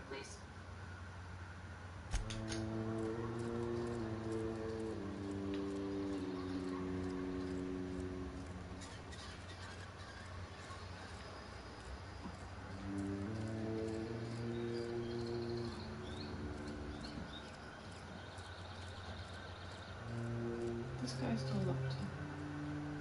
Guess he's dead.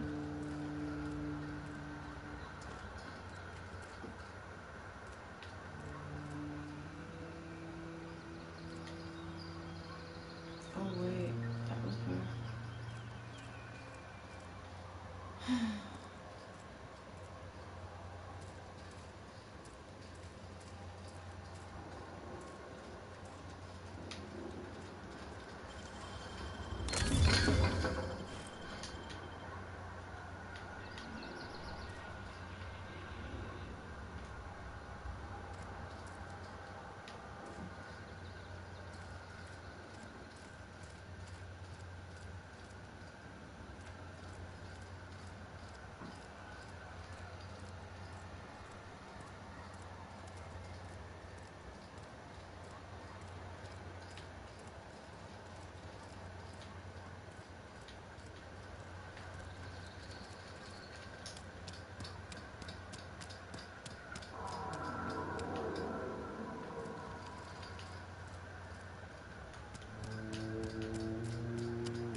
Don't see the sense in all this fussing over the power. Cannery shutting down just means I'll have more bodies to bury. Okay. You're a strange one.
I don't know what you did to talk some sense into Zoe, but I appreciate it. It's the most interesting thing, Zoe.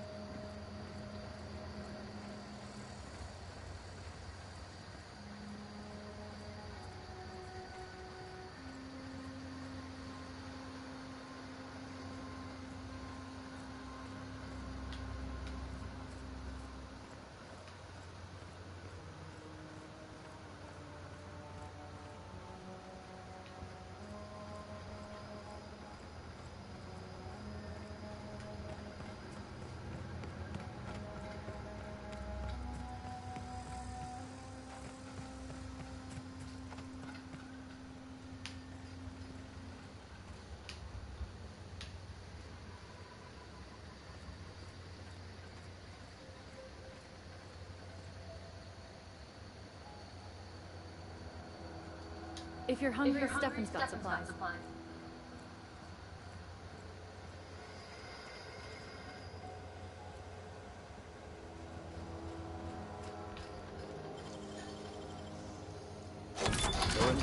Orders, Captain. Alright, well, so it's not that interesting. I like this community, so that's fine. Just wanted to see what there is. I'm an explorer like that, see?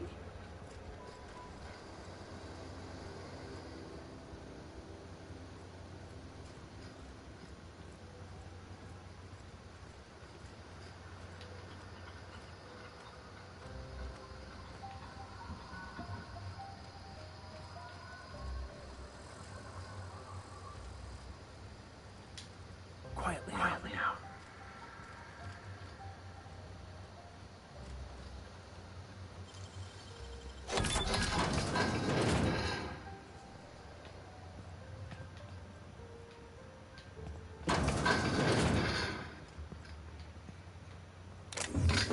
See again, I'm not gonna steal nothing from these guys.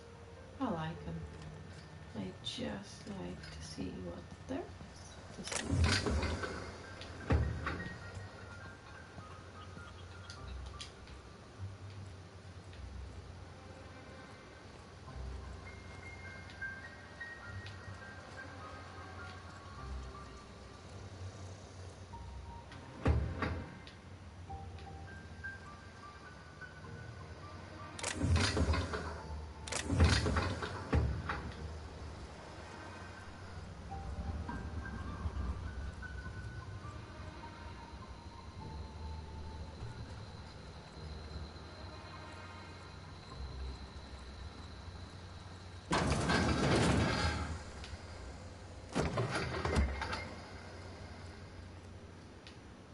Who's living here? Here.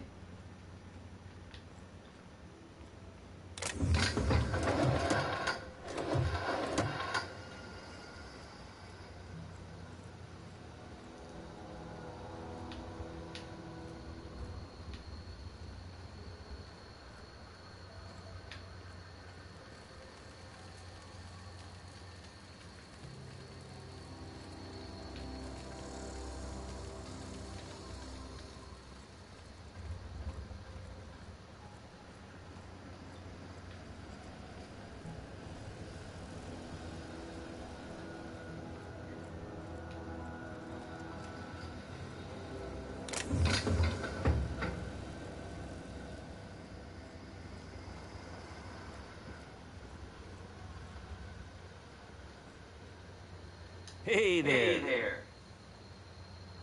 What's on your mind?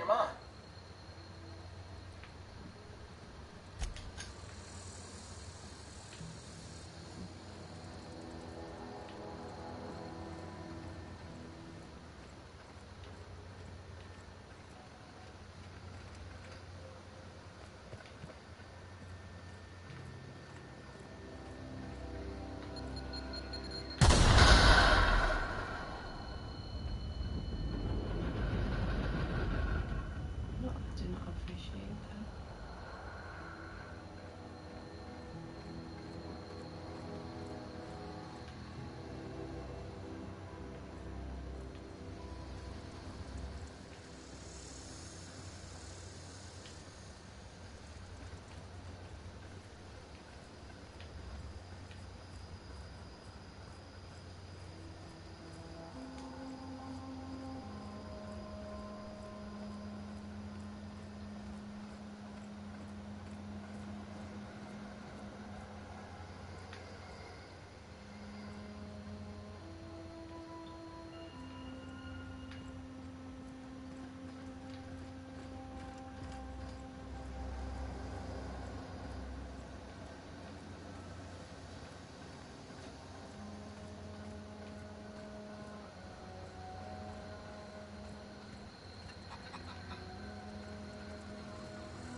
Zoe says she fought her way out of a marauder camp.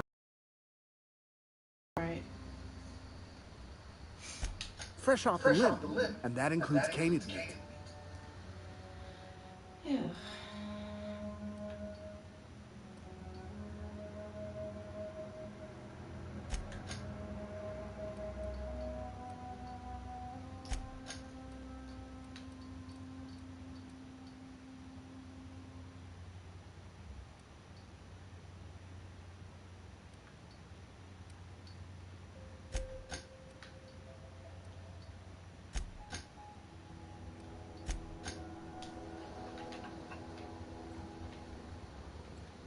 You don't even want to thank me.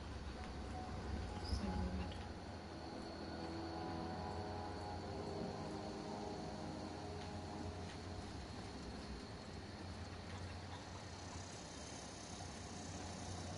Zoe back. She is. Alright, chat to you, Zoe. You might have something Home to is where the heart is. Marauders took that saying a little too literally. Got the strangest craving for Adrena time. Oh, you're not gonna have proper conversations either? Sounds about right.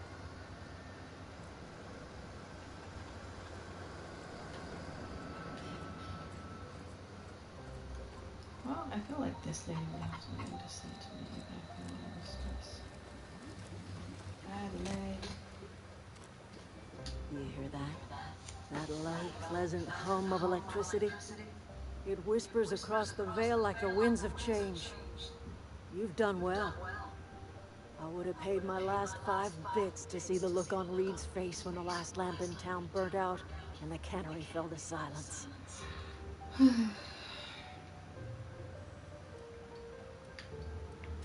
Time's come to look toward the future. We'll grow, I expect. A lot of workers out there with nowhere else to go.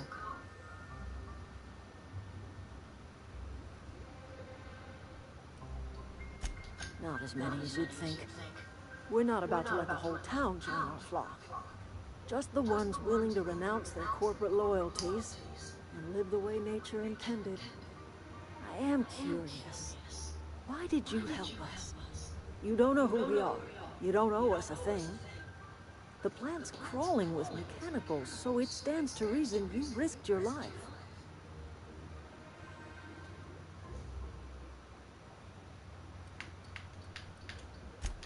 You're not quite like anyone else I've met. You haven't had your consciousness programmed by the board. You're welcome among us if you're ever so inclined.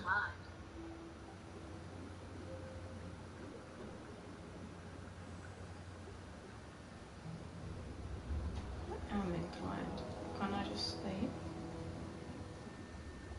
You are welcome, here. All I can say is that I'm going. That sucks.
Dialogue combat, thanks.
arrived at the groundbreaker.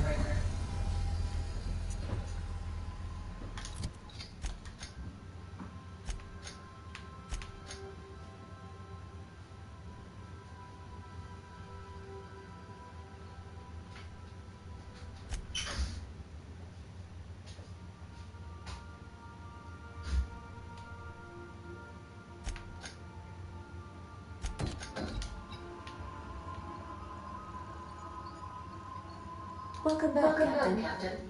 How can I be of assistance?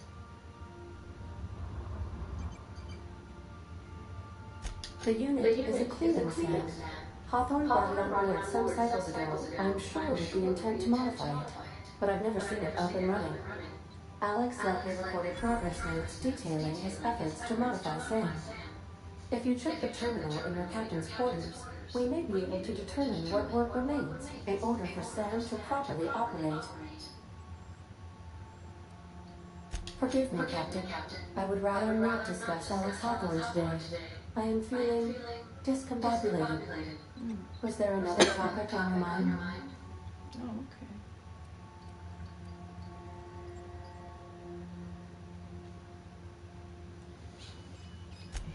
No, I am sure I cannot feel emotions. The memory has merely disrupted one of my processes. Glitches can be quite uncomfortable. It was my fault he died. I should have predicted the statistical unlikeliness of success of my captain's actions. In fact, I did, but illogically disregarded the results. He asked me to trust him. Captain Hawthorne attached 98.4% of the ship's processes to my computer, thereby giving me near total control. I have been programmed to deftly calculate navigation vectors through asteroid fields, while also operating our ship's tricksters. Alex also taught me the concept of a personality. He was quite delighted when I crafted one in order to better engage with him. It was basic in the beginning.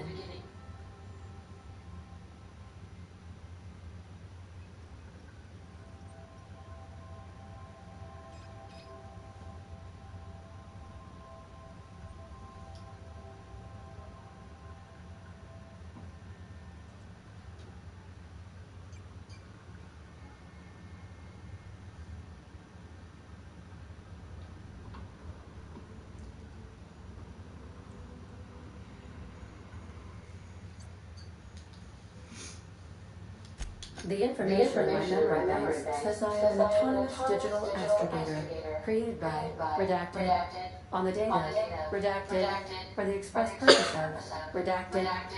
I have not yet decided if I should attempt to uncover the missing information regarding my birth. I asked once. Alex did not doubt me, and would not say he did.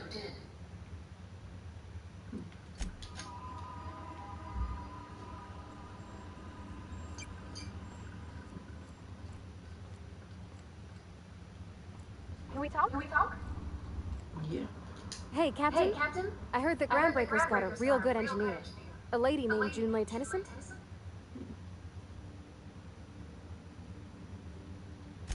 I was thinking that maybe I ought to meet her. If you got time to swing us by, I mean. I don't got much experience fixing actual spaceships. I bet you a can of Borston beans she could teach me all manner of stuff. I bet.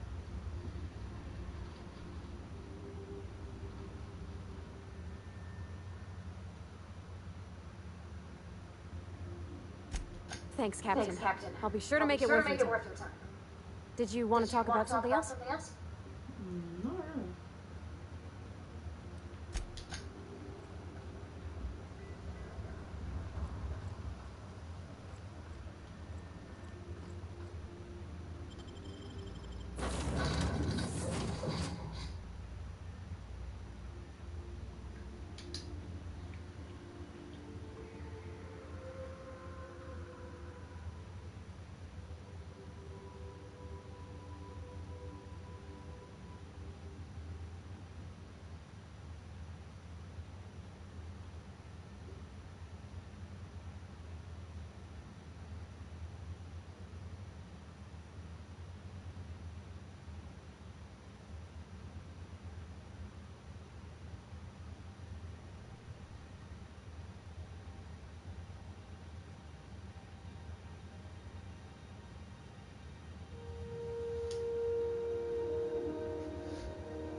manifest. Standard procedure.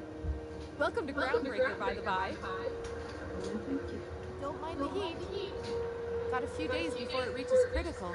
I'm sure Miss Chief Tennyson will get it sorted before then. Hey, Captain. I'm safe. I never thought I'd be able to say that.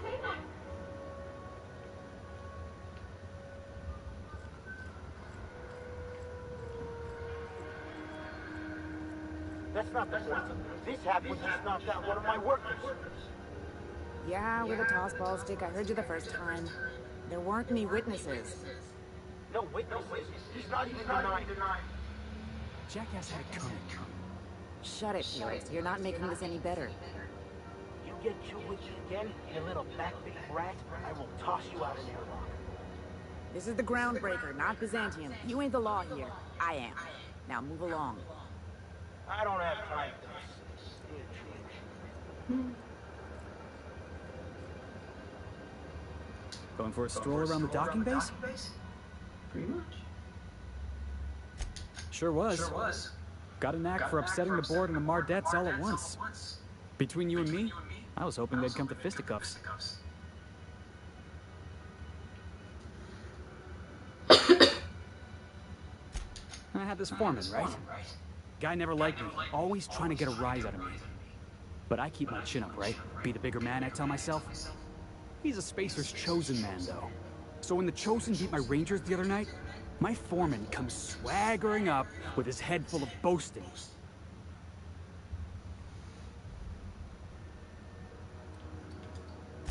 Exactly. I was only doing what any self-respecting Rangers fan would have done. Look, this was a long time coming. Guy thinks he can push me around because he's some sky-high foreman, and I'm just a back bay's dock worker. Well, former dock worker. Guess I just tendered my resignation. Enjoy my freedom. Scrounged together enough bits for a 0G. Other than that, can't say as I do. Hey, not for nothing, but I saw you wander out of that ship over there by the dock. Wouldn't happen to be yours, would it? Yep. You want a 0G? Captain of the Unreliable. You're like something out of a serial drama. Hey, I don't want to talk your ears off, guessing you got places to be. I appreciate your time. Felix Millstone. Pleased to make your acquaintance. I like you. See you around, boss. I'm gonna take you with me. I feel like that's the plan.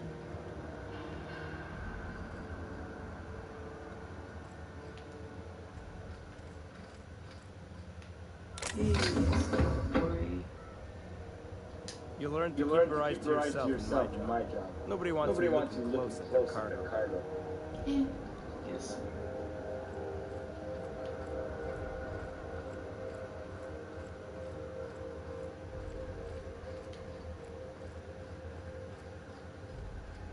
Just arrived? Head over to customs. Wheeler needs to process you.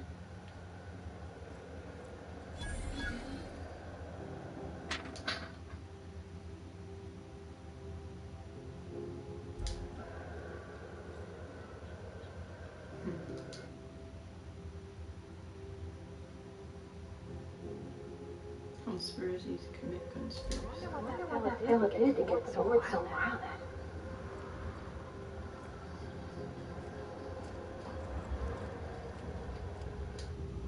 That's quite the impressive list of infractions.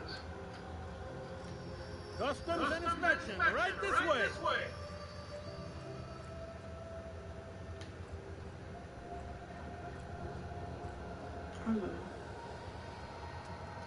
Identification, please.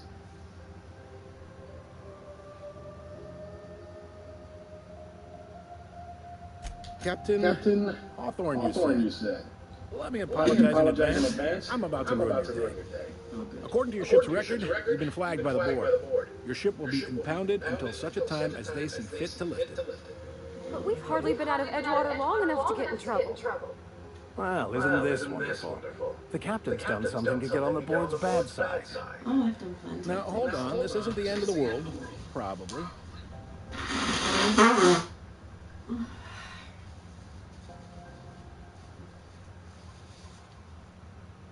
You'll want to take it up with Udom Bedford, our board representative here on Groundbreaker. His office is located along the starboard wall of the promenade. Shines like a Byzantium commode. Can't miss it. Well, I know why that's there. Just the opposite. The board knows we don't take kindly to their interfering in our operations here. Surely this must be some sort of mix-up. No, it's his They must best have a real friend. big bee in their bonnets then. Everyone knows you don't trifle with Groundbreaker if you want to get your goods on time. If I had to take a guess as to why, you probably riled up the wrong petty board bureaucrat. A man named Udom Bedford.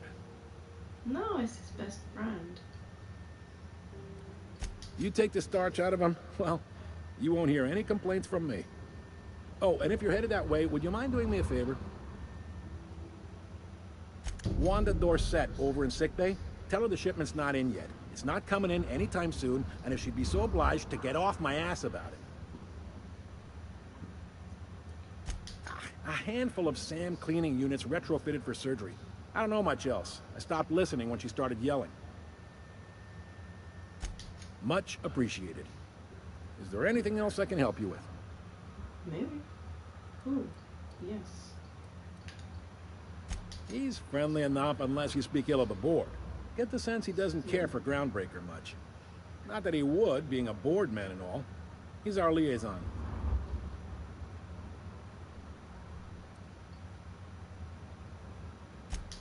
They can't abide an independent township, especially not one they gotta depend on. We're the first and last stop out of this colony. All their interstellar freighters come through us, and we skim a few bits off the top in manifest processing fees with every one. Folks around here will bluster that the board hates our freedom, but really, they know we can stop their out-system shipments anytime we like, and that terrifies them.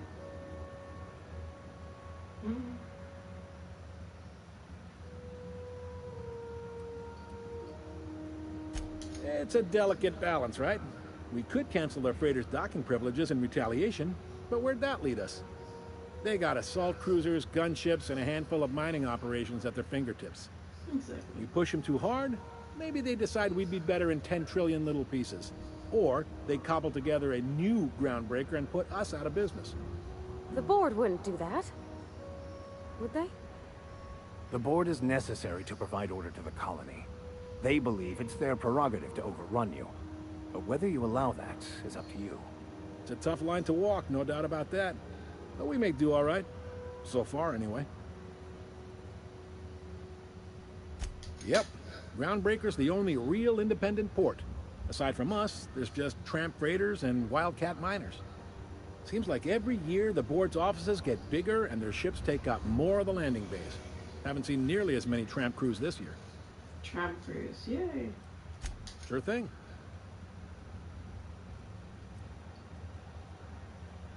Most places are on the promenade deck. Big door yonder, straight through security. There's a bar on the starboard side. I got a preference for the Lost Hope myself. Talk to Vera. She'll set you right. You need anything else? You let me know. Don't want anyone saying Groundbreaker's not the most hospitable port in the colony. Well, yeah, I've been so far. Maybe. Most of the shipping traffic in the system passes through Groundbreaker. Every couple of months, we even get a big interstellar freighter. Two biggest operations are the board. That is, Halcyon Holdings and Sublight Salvage. But there are independent operators around the promenade deck. Most of those jobs are going to take you off station, though. I can't go off station.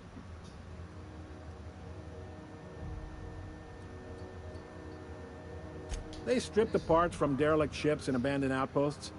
There's some that say they make the derelicts and encourage folks to abandon their steads. Sublight gives me the creeps. I've known folks who went to work for them and just vanished.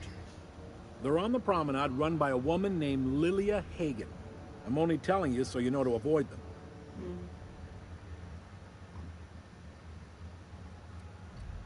Relative to the board holdings? Not really. But there's a few with the means to go where they will. They aren't rich, but they aren't likely to look too close at your work history either. Are you pulling my leg?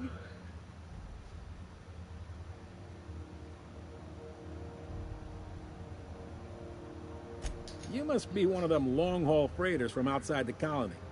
Well, I won't hold it against you. Goes like this. Back on Earth, before the crossing, the powers that be were selling off stakes in distant star systems they thought had potential.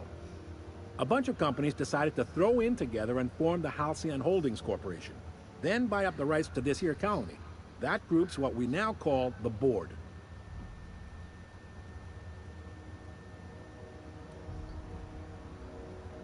Groundbreaker was one of the original colony vessels to come over on the crossing, a few years before her sister ship, the Hope. Once everybody been de-thawed and dropped dirt side, the original crew of the Groundbreaker decided they rather liked the spacefaring life. I guess that was the start of our independent spirit. Now, here we are. Sitting around drinking whiskey and smoking cigars, yeah, probably. Can't say for sure, of course. Doubt I'll ever see the inside of it myself. Yep, Groundbreaker's the only real independent port. Aside from us, there's just tramp freighters and wildcat miners. Seems like every year the board's offices get bigger and their ships take up more of the landing bays.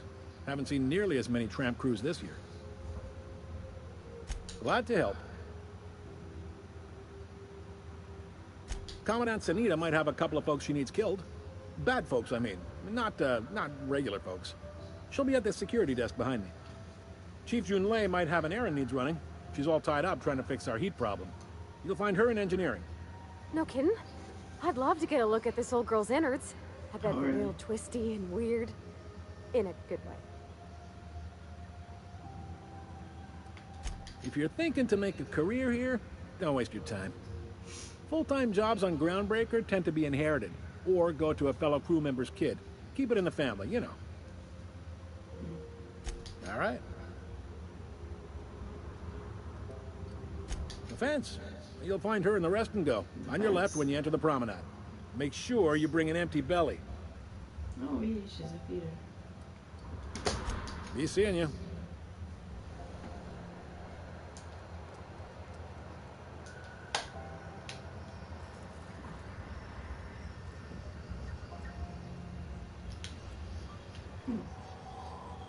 Okay, this place is big.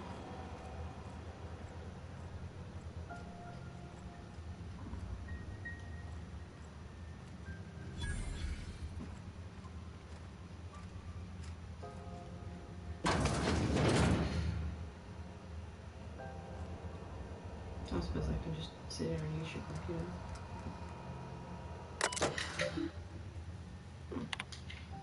I guess I can.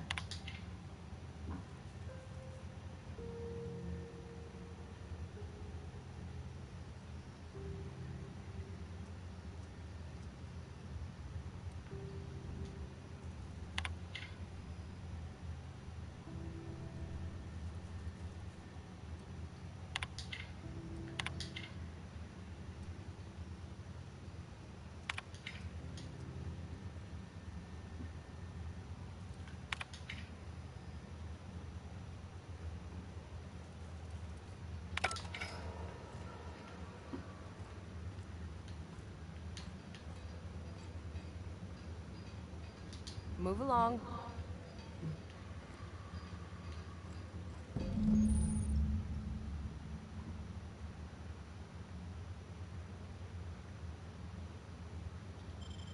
This is it. Security.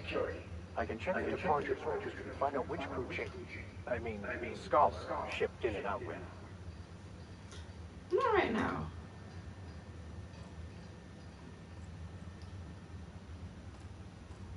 I picked up this weird signal the other day. It was coming from Monarch. Here we go again. No one lives on Monarch. It's a wasteland. You're hearing things. No, seriously. There was a lot of static at first, but then this voice said his name was Graham? Graham, right. Broadcasting on a dead world full of monsters. Now I've heard everything. You know, it takes more muscles to frown than to smile. Who told you that, Graham? Asshole.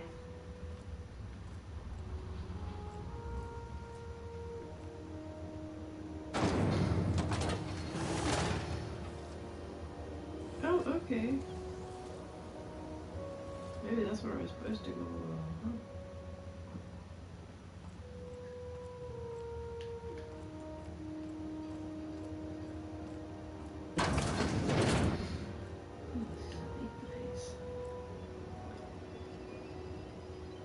that's restricted access. Okay.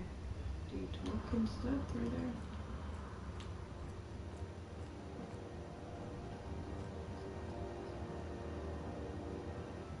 Hi there. Haven't seen you around before.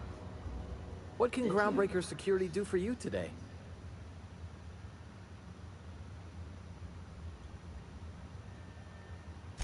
This is the security desk, ma'am. If you're here to report a crime, you'll want to talk to Commandant Sunita.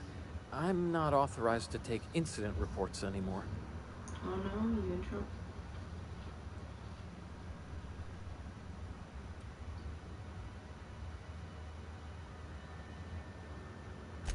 We can't just let anyone walk in here. I wouldn't be, well, it's not... We just don't. Maybe if you clear an open bounty and get in good with Commandant Sunita, or help Chief Tennyson fix this heat, that might warrant a thank you tour or something. Okay.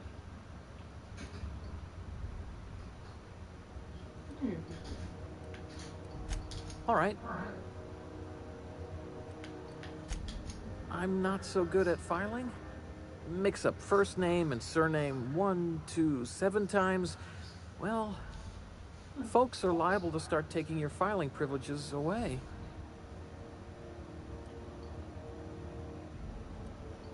Less than there used to be. Fewer freighters passing through these days. I spend some shifts just listening to the wireless.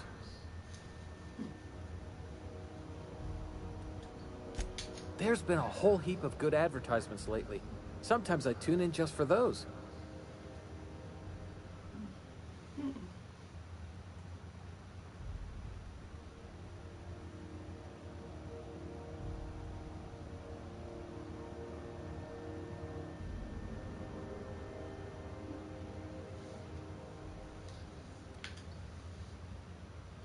Sure, and stuff from outside the system too, off the interstellar freighters. That's why we also have so many armed Mardettes on duty here.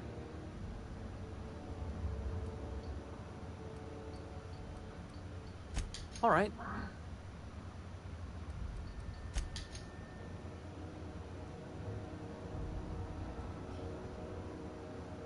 Unless you're here to file an incident report or to inquire about the bounty posting, I must kindly ask you to clear out.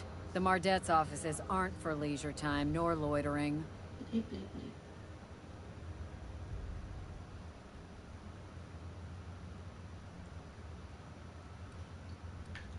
Last tip we got pointed toward the back bays. You want the reward? Do the legwork.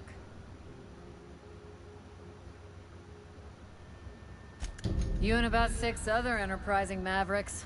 It's only a matter of time before someone brings me McRed's head, or his lucky lighter, as proof of kill.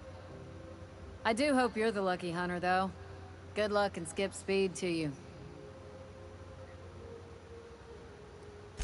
The outlaw scientist fella, right. The board's had it out for him for ages. If you have an inkling of the wheres or what fors of his location, Udon Bedford would surely like to hear it.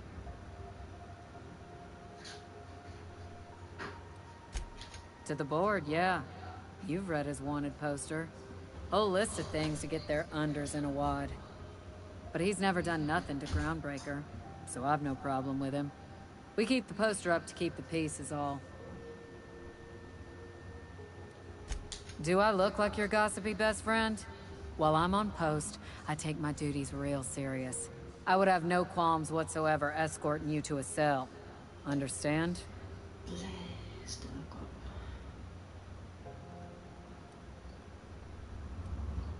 Then get to business or get moving. We're the security force here on Groundbreaker. Started back before the crossing, you know. The original force was made up of a Marine detachment from the 77th Marine Expeditionary Unit, Trailward Fleet. Folks started calling us Mardettes because it was easier to say. Guess it stuck.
Carry on.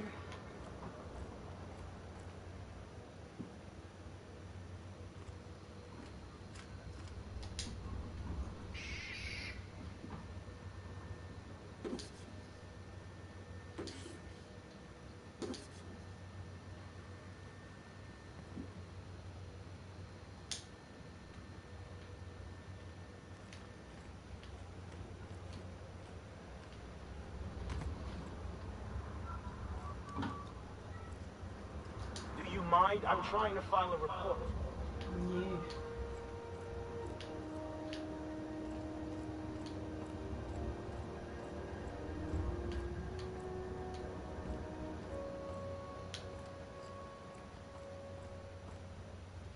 We move cargo 16 hours a day, and half of us still can't afford a bed.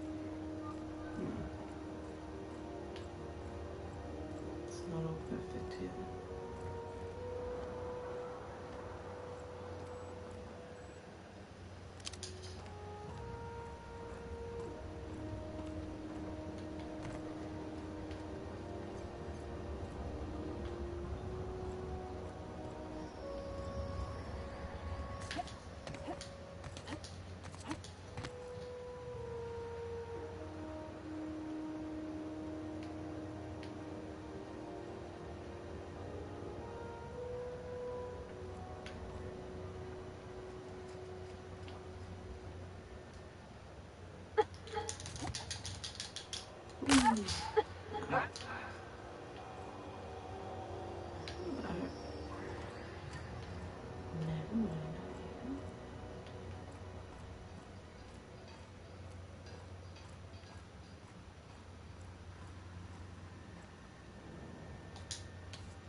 Try not to be distracted by the glare of the adverts.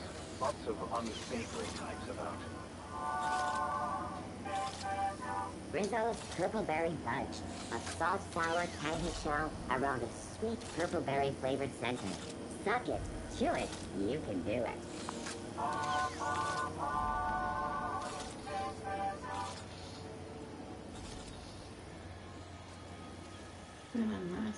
Stay in the public areas, and we'll get along fine.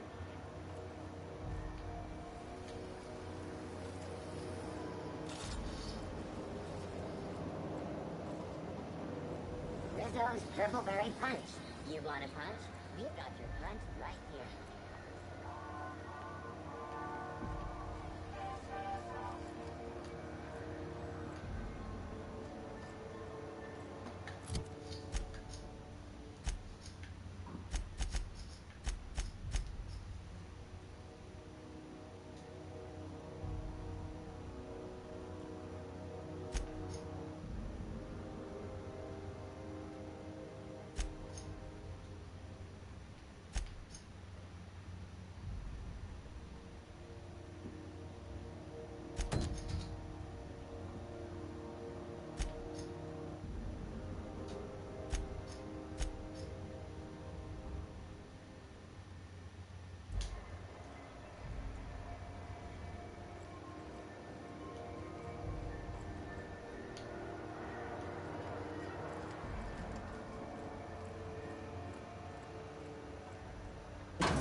An upstairs room? This place is huge.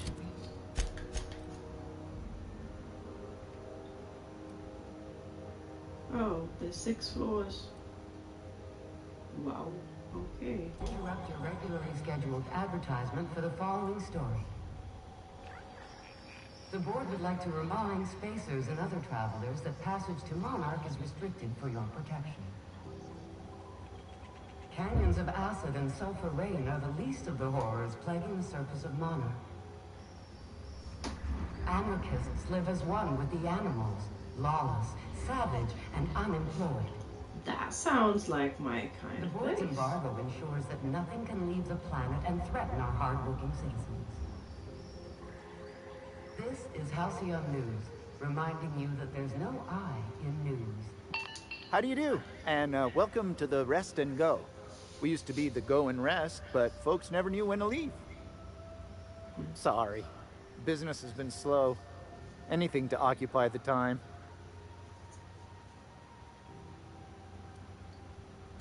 Fine, as long as the board keeps its grubby mitts to itself. Chief Tennyson holds the ship together, the Promenade holds our economy together, and Sublight is the shoddy jewel in our rusty old crown. Oh, you like Sublight. Our local garbage collectors. That Lilia Hagen never met a debris field she didn't like. She freely admits she planted her roots in Groundbreaker to escape board oversight. But I think there's more to it. She's unusual in the head, that one. Of course, most of our supplies come and go through merchants. Company ships and salvage runs are the only traffic we tend to get. I try and steer clear of that creepy fellow in the moon mask. If there's a cost to being a company man, he paid it in spades.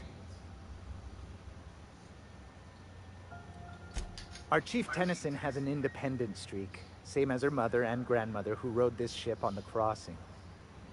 There's a reason the board's embassy is a glorified shoebox. While Junlei Tennyson lives and breathes, Groundbreaker remains free.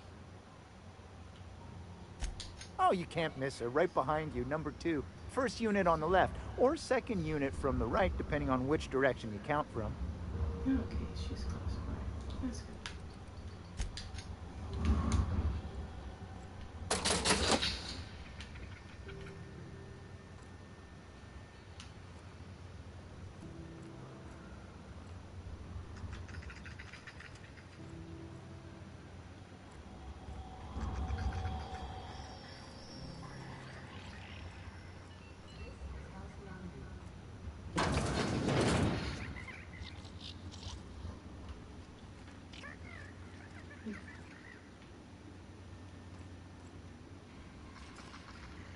You don't need to follow anything. Carry on.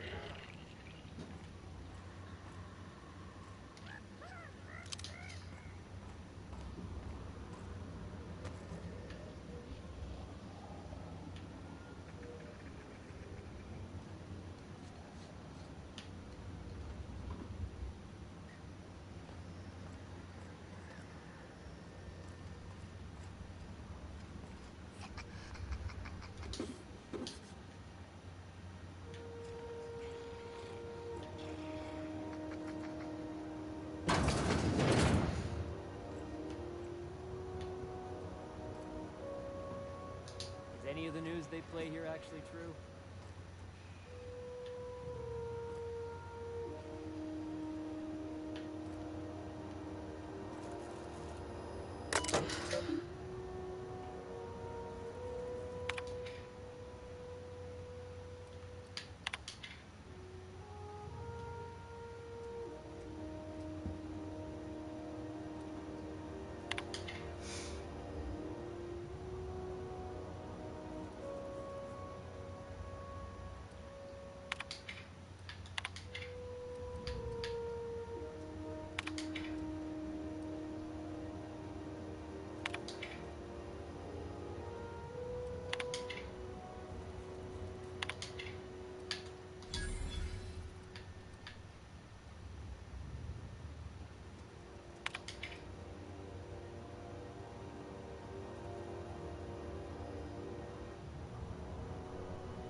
interrupt your regular...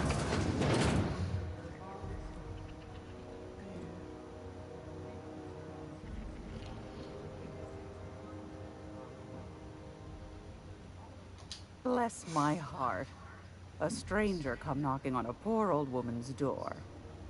You here for a particular reason? Or did the neighbors tell you how good my sugar cookies are? Made without a single natural ingredient or an oven. Just like store-bought. Sounds good. Won a charming copper kettle off that girl who runs the pub. She's a fierce arm wrestler. But she's no match for your pal Gladys.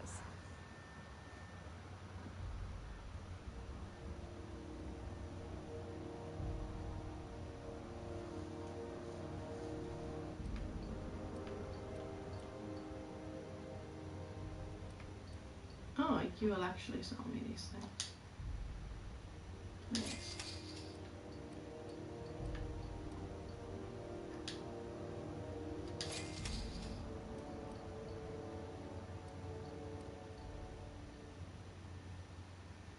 These are cookies.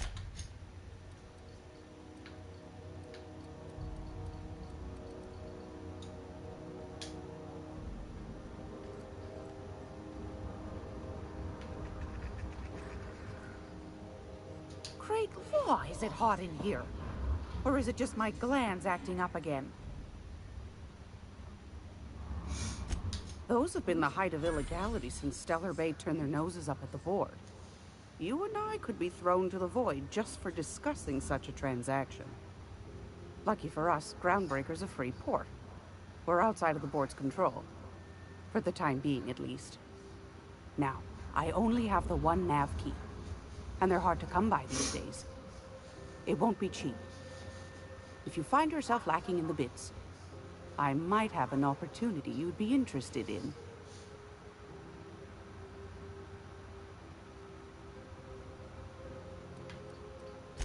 You've certainly been blessed with an abundance of sass, haven't you? But it's your interstellar currency I'm interested in, not your nethers. Well, I find I'm in need of a ship captain with a little moral flexibility. Might be this could help out the Groundbreaker, as well as earn some bits. But if you've got qualms...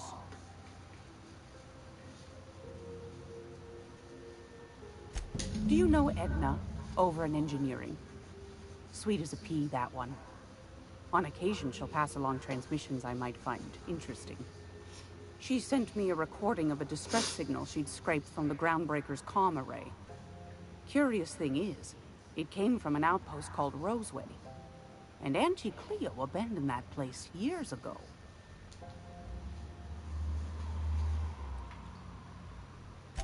Can't say I know for sure. Maybe it never really was. Sounds like someone poking into somewhere they shouldn't be got into a spot of trouble. Comm centers don't operate themselves, Captain. Someone had to have sent that distress call manually. Those corps are cleverer than all get out. Might have been a ruse to keep the rest of the board from sniffing around. Edna didn't seem to think so, and I trust the dear girl's judgment. Well, maybe not in men, but she knows her comms. So, like as not, someone's been down there recently.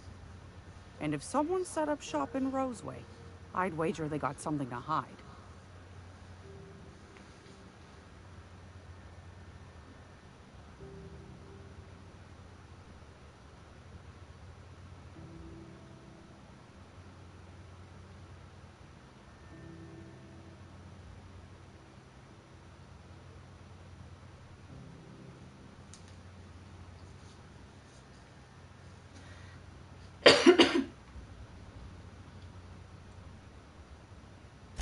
Maybe whatever they're hiding went to heck, and now they need a few spare hands to clean up the mess. If you should find a secret worth selling, might be I could find a buyer. Corporate bigwigs will pay top bit for inside information on their competitors. The more we got the corps fighting each other, the less time they got to meddle in our affairs.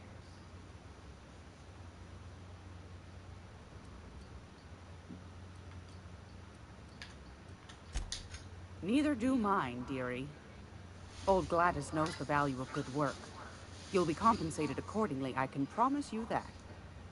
Should you find yourself responding to a certain distress call, and in so doing find yourself in possession of certain valuable corporate secrets, well, then we ought to have a chat over a pot of tea and my famous cookies.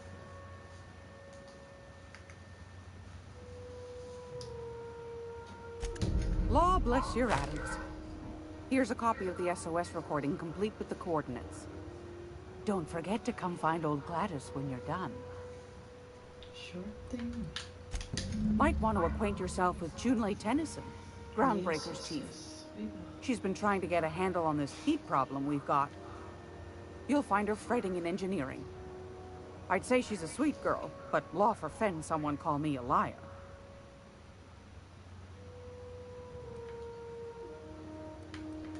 What do you want, then?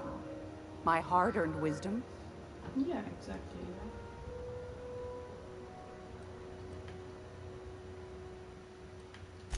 Ask the common folk, and they'll tell you it's on account of all the monsters on Monarch desperate to gobble you up.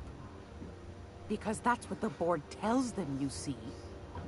I think they made some fool mistake that would make them look bad to the rest of the colony, and they're trying to hide the evidence.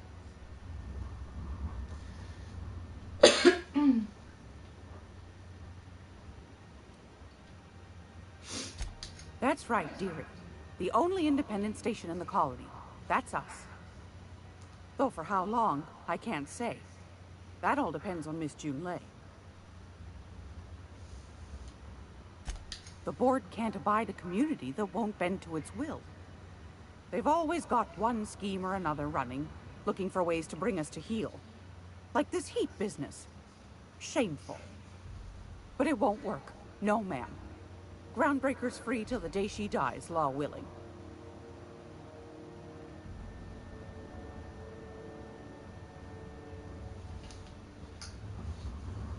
Go right ahead, sweetheart. Groundbreaker's radiators. Been neither fine nor dandy for weeks now. Miss Junlei's supposed to be getting them fixed, but the board's determined to get in her way. The board can't abide a community that won't bend to its will. They've always got one scheme or another running, but it won't work. No, ma'am. Groundbreaker's free till the day she dies, law willing. Oh, a little of this, a little of that. I buy and sell items that require discretion to dispose of. Knickknacks. Curios. I also knit throw pillows stuffed with the hair of famous tossball players. But that's more of a passion project.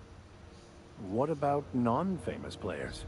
I earned quite a reputation as a fifth back during my seminary days. You do have a favorable mop, I must say. But that's not what you wanted to talk about, is it, dear? Maybe. Anytime, sweetheart. You know where to find me. Here, take a candy with you.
Now, see here, what was I doing again?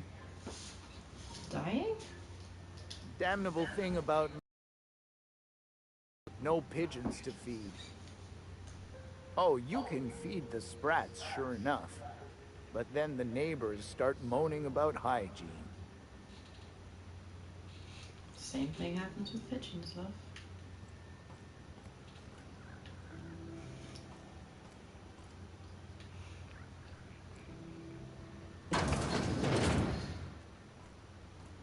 Oh. Key card.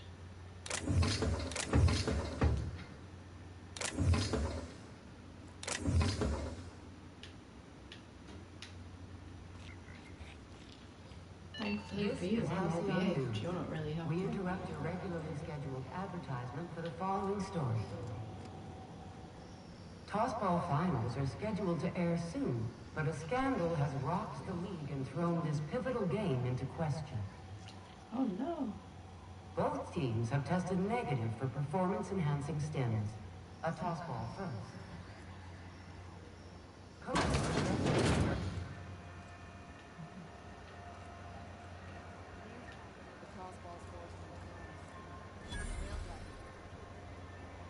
Oh, that's creepy.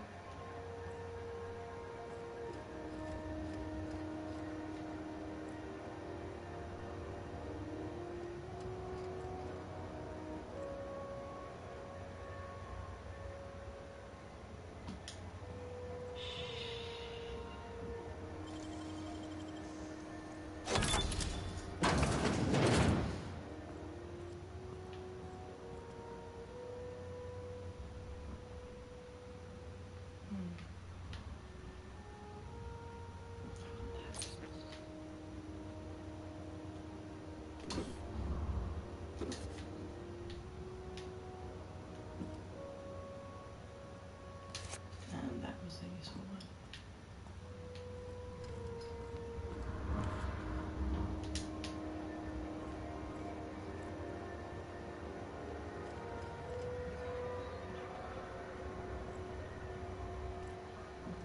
Hello.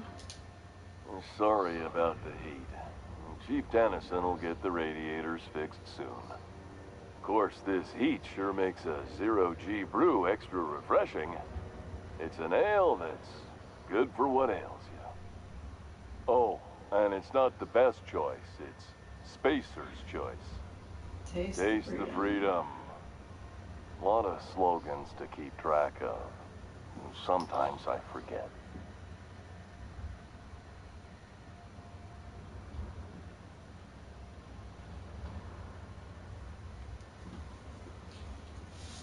Heard of it? My orientation aether wave showed that famous Saltuna cannery, which I'm sure smells as good as it looks.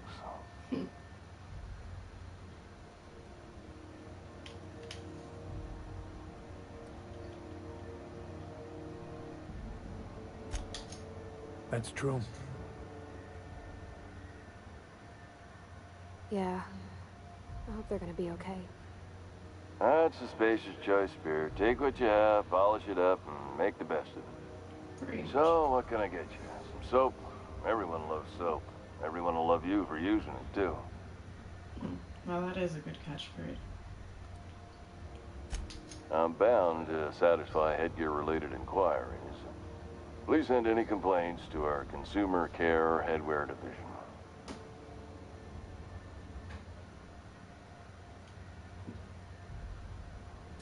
Oh, I'm having a stellar day. And not just because I'm legally obligated to say so. Almost as stellar as a Spacer's Choice is affordable. I can see all of the top quality merchandise in the Spacer's Choice catalog, which is available here at a reasonable price. Spacer's Choice regrets that we don't sell toothpaste at this time, but we're always working on delivering exciting new products to our customers. Sprat Wash, Mouthwash, and Mantafloss are among the exciting line of dental goods currently in development. Don't miss out.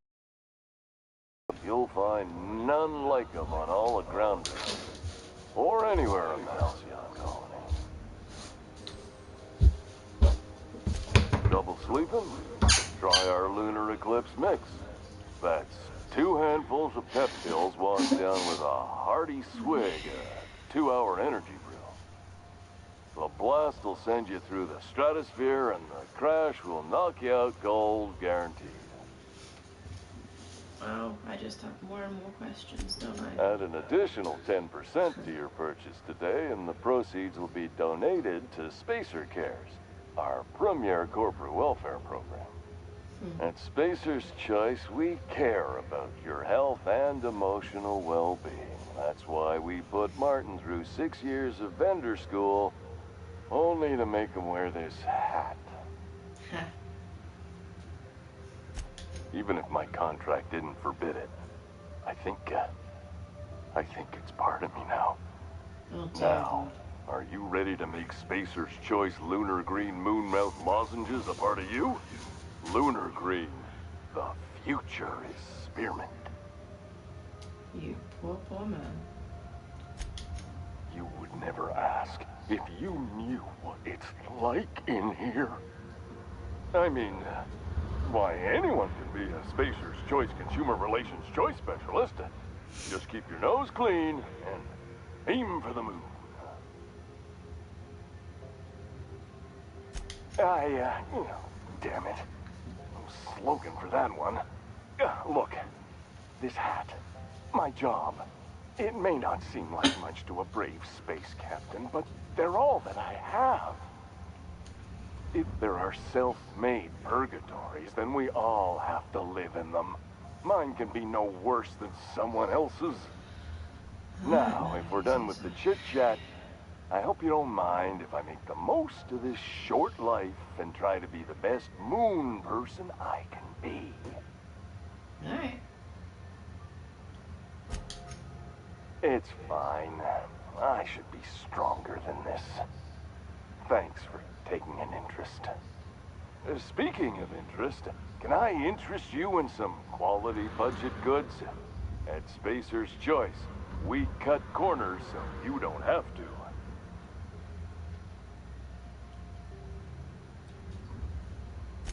Anything and everything. Whatever you want, we got it. And when you need a replacement, we got that too. Just the opposite.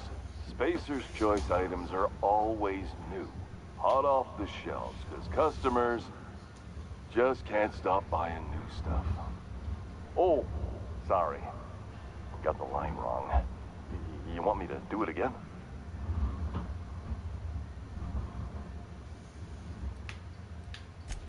Spacer's Choice items are always new, hot off the shelves, because customers just can't stop improving their lives with our fine products.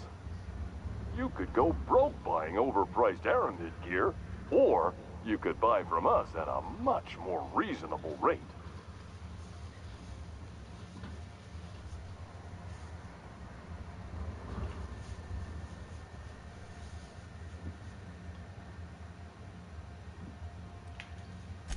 That's why you should get a backup for 3. Become a frequent buyer. Join our Friendship Rewards program. Program currently unapproved in Alpha, rewards and friendship pending. Have a look.